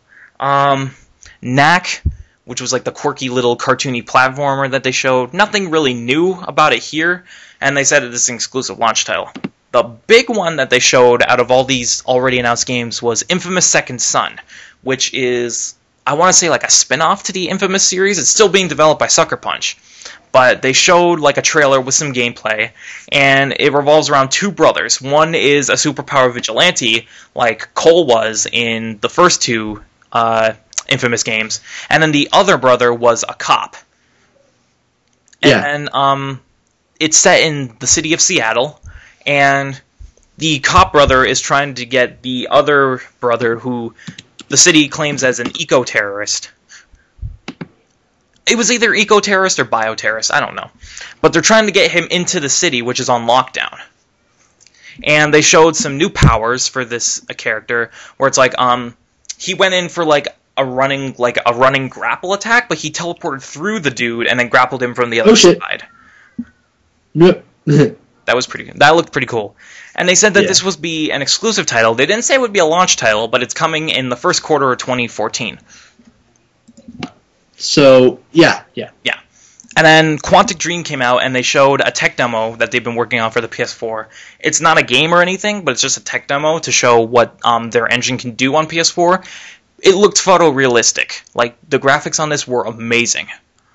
Oh, the graphics are just getting better these days. And Go ahead. Not, something to, brag about these days, but, graphics are getting better. They are getting better. But, so they showed off this tech demo, and it's called The Dark Sorcerer. And it's like this Dark Sorcerer, and he's in a cave, and he's like, there's like a pentagram in front of him, and he's like doing all these like dark magic spells, and then all of a sudden, he like stutters, and then it cuts, and it turns out that it was just a movie set, and he was an actor. That's So awesome. it's like super serious and realistic at first, and then it just cuts to like a joke at the end, where it's like set in a movie studio, and like they're filming something, and everything is like green screened and shit. Yeah. So yeah, it looks really cool, and that was their tech demo, and it looked really impressive. Anyway, so remember in Microsoft's conference they said, "Oh, we're working with indie developers." I'm sorry, pardon? I didn't hear that. Remember in Microsoft's conference they said that we're working on indie developers. We're working with indie developers for Xbox One. Yeah. Sony basically just took the entire indie scene and basically brought it to PS4. Like, literally. Like, Microsoft showed up like 2 indie developers that are making stuff for Xbox One. Sony showed off 9. Like, they literally... They did pretty good. Yeah, you know how at the E3 stages they have like multiple screens spanned across? Yeah. There were like 10 screens, and like literally on every single screen they had a different developer with a different game playing real-time demos. So I'm just going to quickly go through this batch of indie games. There's Transistor, which is being developed by Supergiant Games, the people who made Bastion, which I played. It's a great game. It has a similar visual style, but the gameplay does look different from Bastion, and they said that it will debut exclusively to PS4 in early 2014. Sick.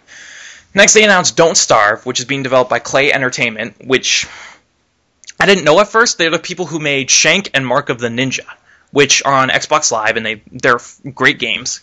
It's an overhead randomly generated game. So it's like an overhead view, and the worlds are randomly generated. And it's like a survival game where you're like getting... It's kind of like Minecraft. Yeah, but my overhead. Yeah, it's kind of like Minecraft in a way where you have to like get supplies in order to survive, but completely different. It's just the same elements. So yeah, they showed that. Next game, Mercenary Kings, being developed by Tribute Games. It's a hand-style, side-scrolling shooter. It's very retro-style, like Super NES, that kind of... It kind of looks like Contra a little bit. Yeah, a little. Yeah, and they said that it's going to be a co-op game. And these are the people who made the Scott Pilgrim vs. the World movie tie-in game, which was like the 8-bit, 16-bit style beat-em-up. Yeah. So I have faith in these guys. And so they announced that. This next one is really funny because this game is hilarious. Octodad. Wow. Yeah, so they announced Octodad Dadliest Catch will be on PS4. It's being developed. Deadliest Catch. Oh, Yes. fucking It's being God. developed by Young Horses, and this game is freaking hilarious. Jesus Christ. Next game, Secret Ponchos, being developed by Switchblade Monkeys.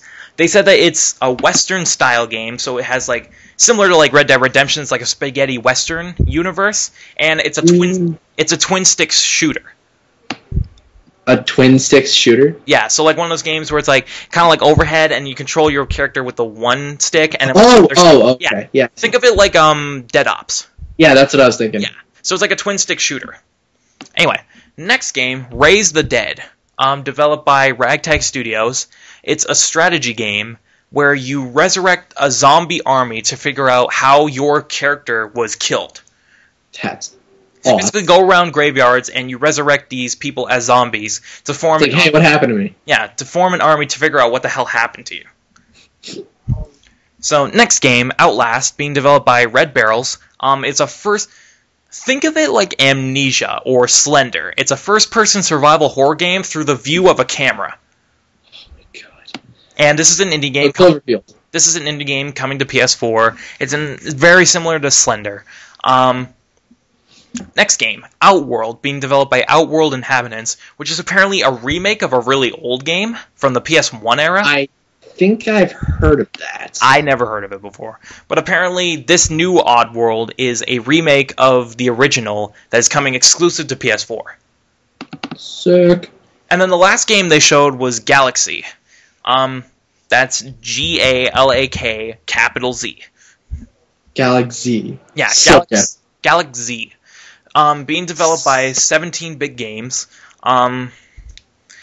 They said that these were the people who made Skulls of the Shogun, which I never played, but I've heard of it. Neither have I, so I can't say for sure. I can't say for sure. But this one was really interesting. They said it's a side-scrolling... It's like a space shooter, kind of like Asteroids, but it's open world. Ooh. So like there's a galaxy you can explore. Oh man. That looks really interesting. That looked really cool. Oh man, a lot of exploring games. Yeah. I like that. So those were all the indie games that they announced, 9 in total with 9 different studios, and they said that every game mentioned will be making its console debut exclusively on PS4. So right there, Sony basically has the entire indie market. Oh yeah, they got it in the bag. So like Microsoft said, "Oh, we're dedicated to indie developers and we're working closely with certain indie developers." Did you know that the Xbox One won't let indie developers self-publish their games on the service? I did not. Well, apparently that's true, and they officially confirmed that. And here comes Sony saying that indie games can self-publish on PS4, and then they have these partnerships with all of these indie studios, bringing these amazing-looking games to PS4. Jesus. Like, this will be the beginning of the end for Microsoft. They're slowly digging their grave. Anyway, moving on. They said that this was unveiled at the console unveil. Diablo 3 will be coming to PS3 and PS4, and both versions will have exclusive in-game items based on Sony characters. So, like, you can get Nathan Drake's amulet or, like, the shoulder braces from the character in Journey, and they said that there will be more to come over the coming months. Yeah. So, basically, Diablo 3 is being ported. In every sense of the term, yes. Yes. And then they showed this new game from Square Enix, and it wasn't exact. I knew for sure it was Final Fantasy, but it wasn't exactly sure because it was like an entirely new cast of characters. But apparently, it's being set in the Final Fantasy 13 universe, and they showed some gameplay, and it looked, for a Final Fantasy game, it looked really interesting. Where the boy character, he was being attacked by enemies, and I don't know if it was like an ability he had, but all of a sudden he was in this house and he was being shot at, and then all of a sudden, like, this stream of water came in and like destroyed all the enemies. So I don't know if he like has supernatural powers where he can like bend the elements, but that was something that happened. Maybe. And the other major thing that I saw is he has teleportation. So like he can teleport on the battlefield, but he also has teleportation through his sword. So he can like throw his sword against the wall and he'll instantly teleport back to his sword. Yeah. And they show gameplay of it where it's like he throws it at a ceiling and he gets stuck to the ceiling. He throws it at an enemy, he instantly teleports to that enemy and starts attacking him. So they officially announced that this game will be Final Fantasy 15. How? Isn't there enough? I don't know. But yeah, Final Fantasy 15. But this one looks really cool. And then the big one from Square Enix that everyone is talking about, I know a lot of people that are super excited about this, they officially announced that Kingdom Hearts 3 is in development. Everybody is going nuts for that. Everybody's going nuts. But yeah, they announced that. And that was it for Square Enix. Oh, they also said that Final Fantasy 14 will be coming exclusively to PS3 and 4. Nice. And then they showed off a gameplay demo for Assassin's Creed 4, which we'll get later on. There were some massive technical issues.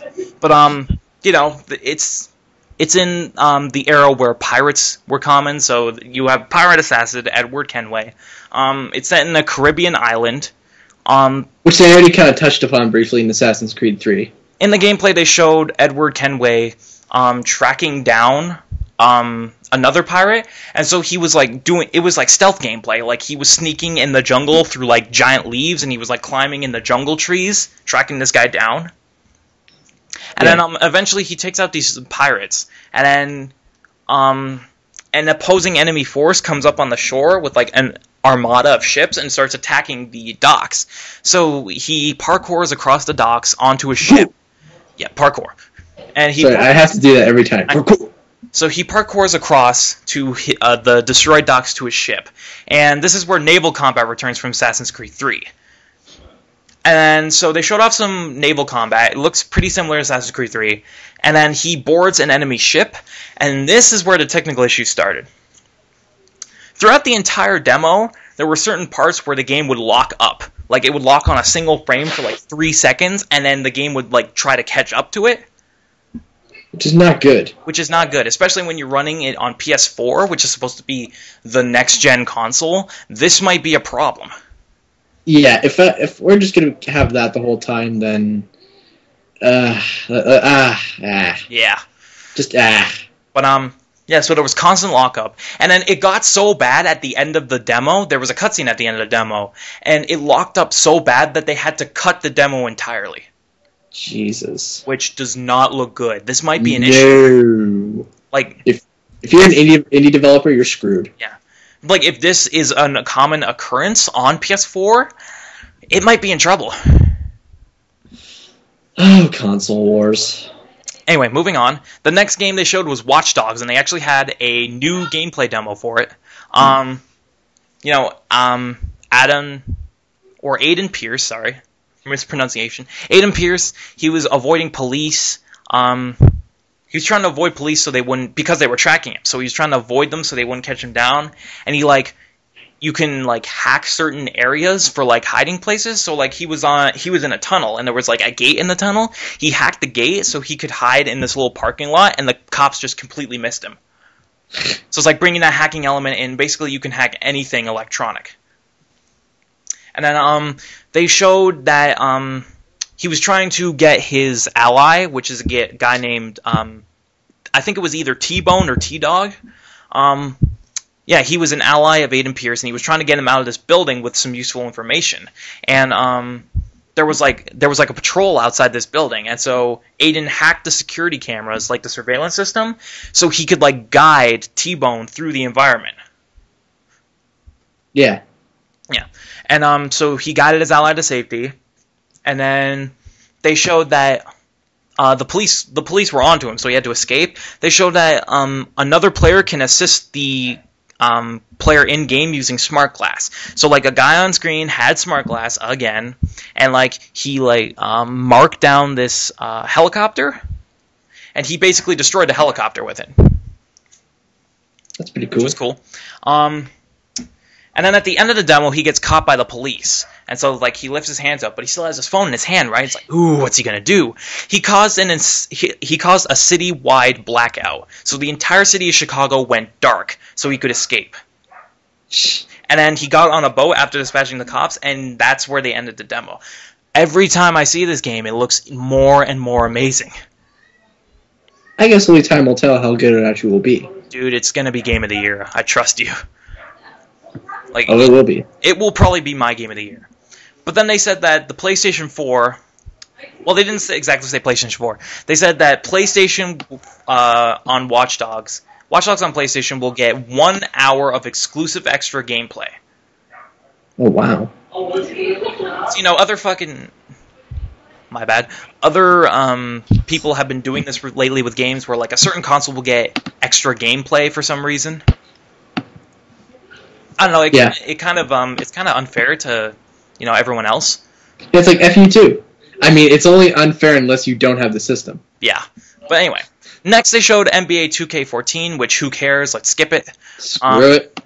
The Elder Scrolls Online. Now, Sony announced that they have an exclusive partnership with Bethesda, and that this game will be coming to the PS4 in spring 2014. And apparently it's Elder Scrolls Online. I'm not sure if it's free to play exactly, but it is an MMO, so massive multiplayer online gaming. It will be set in Tamriel, which is the province that it's the setting of Skyrim. It's the province. Yeah. So it's set in that same world. And they said that obviously it's an MMO. This is the first Elder Scrolls game with multiplayer, so you can play with people online. Which is awesome. If Skyrim had co-op. Anyway. And they also said that since they have this exclusive partnership with Bethesda, the PS4 will get an exclusive beta before anyone else. Yeah. So that right there, that's massive. Okay. So, the next game they showed this trailer of this guy in the desert, and he's passed out, and then another guy comes in and, tries to loot him, but he's still alive, and he's like, kill me. And then the guy goes to kill him, but he's like, not worth my time. So he starts driving away, but then he comes back and he runs the guy over. And then it's revealed that this game is Mad Max. Which is based off a movie series, an Australian movie series from ages ago. Yes. And they said that this game will be a tie-in to the upcoming movie, which you just told me about. Yeah. And they said that the PS4 version, they didn't say if it was an exclusive, but they said that there will be an exclusive Road Warrior survival kit only on PS4. God. Now, let's move on from games. We're almost done here, so don't worry. I'm not worried. Now let's move on from games for a little bit. They start talking about the console itself. Now, they said that the PS4 has over 140 games in development. Which is a lot.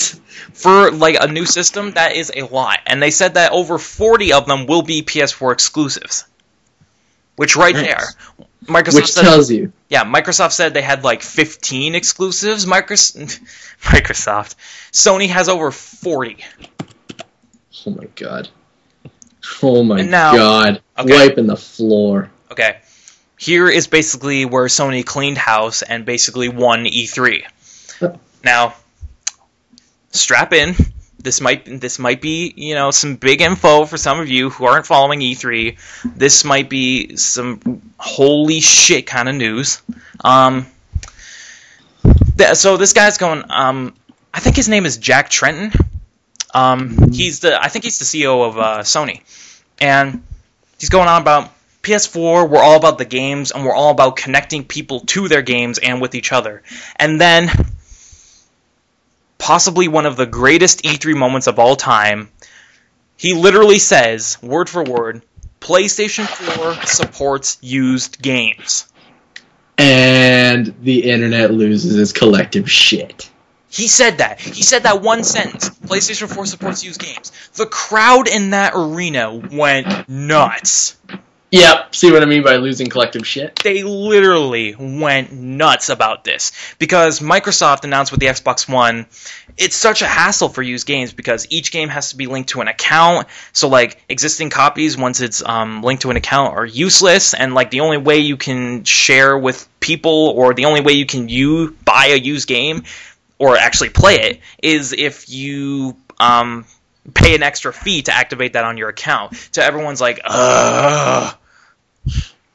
And then Sony comes out and says PlayStation 4 supports used games. You can trade them into retailers, you can sell used copies, you can lend them to friends, or you can keep it forever. And the crowd went freaking nuts. Appropriately so. Literally, an outcry of cheers came from... It's like, it's common knowledge to not screw up as badly as Xbox did, yet, and Sony made that very clear, and they're using it as a marketing point. So anyway, so then they keep going on with this amazing news. They're basically cementing themselves as the winner of the next console war. As I said, they wiped the floor with Microsoft. Microsoft is just cowering in the corner crying. Yes. So, here are all the big Sony announcements for the PS4. PS4 supports used games. Crowd goes nuts. You don't need an internet connection in order to play games, which is what Microsoft is doing. Crowd goes freaking nuts. Fucking no-brainer. There are no mandatory periodic online check-ins required for your system to work.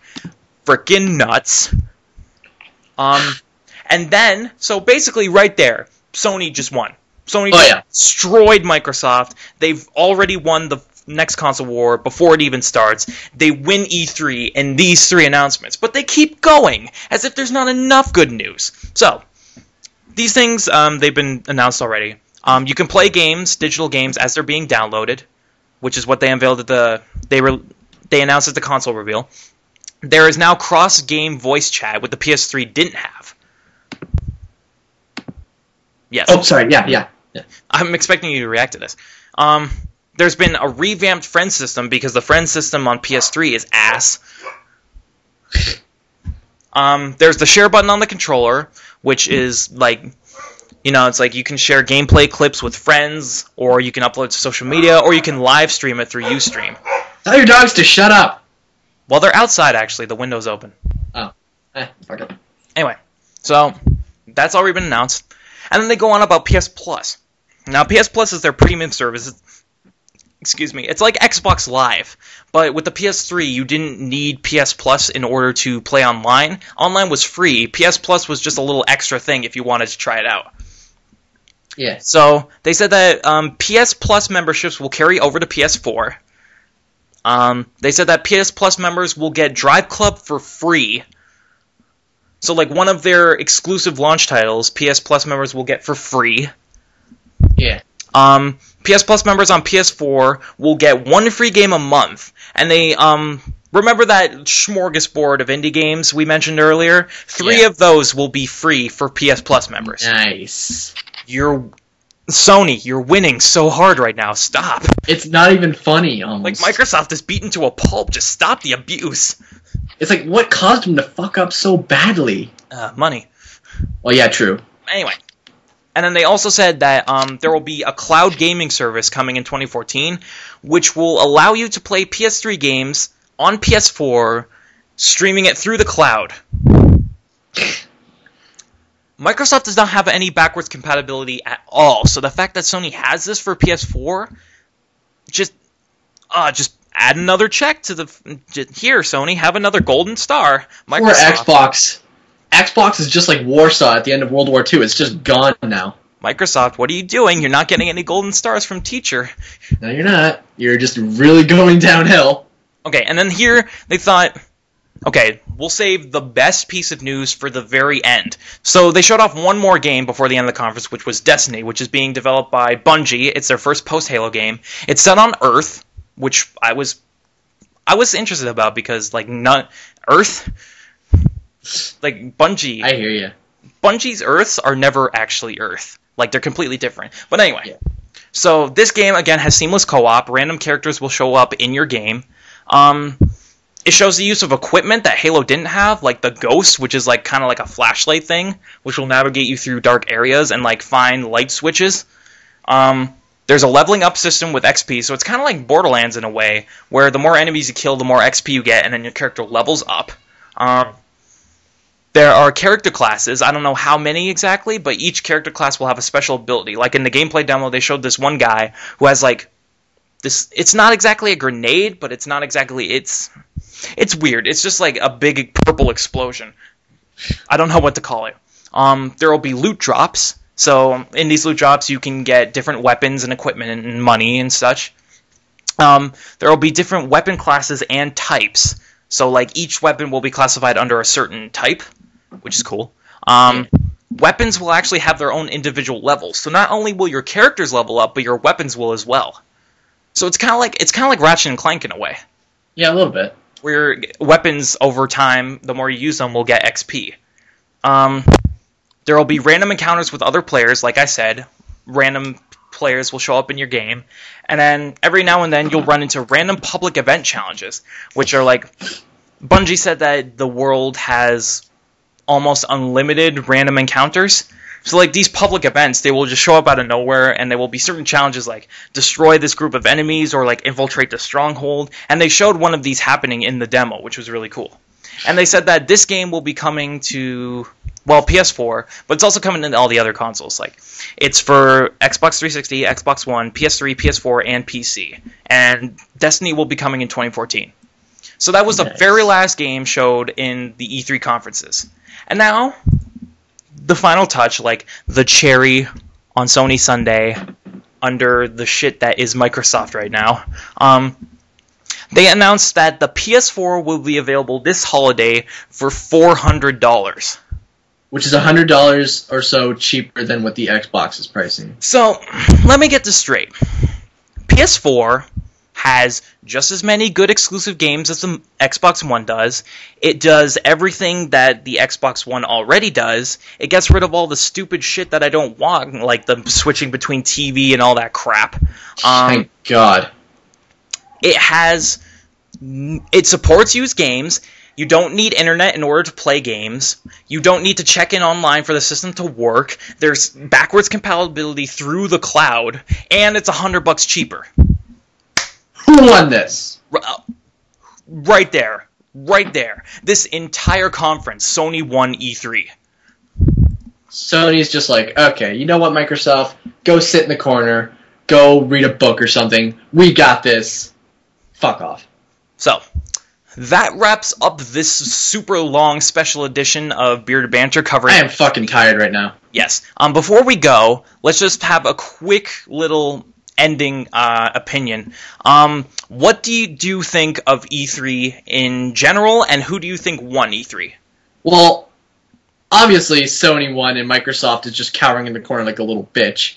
But sorry for the language. But all in all, E3 was pretty good. You know, same kind of shit they've always been kind of shoveling out. But honestly, I'm a little bit more impressed with the indie, with the more support towards indie developers. Yes, and well, my opinion, obviously Sony won. Hardcore, they won this.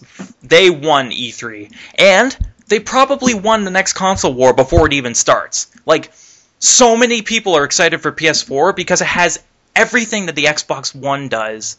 Get rid of all the useless shit and get rid of all the restrictions, and it's $100 less. So there you go. I'm coming. And Nintendo is just like, Sony, you're making me proud. Yeah. So I think Sony won. In terms of E3 in general, I thought this year was so much better than like years past, like the last 2-3 years where all they focused on was stupid motion controls.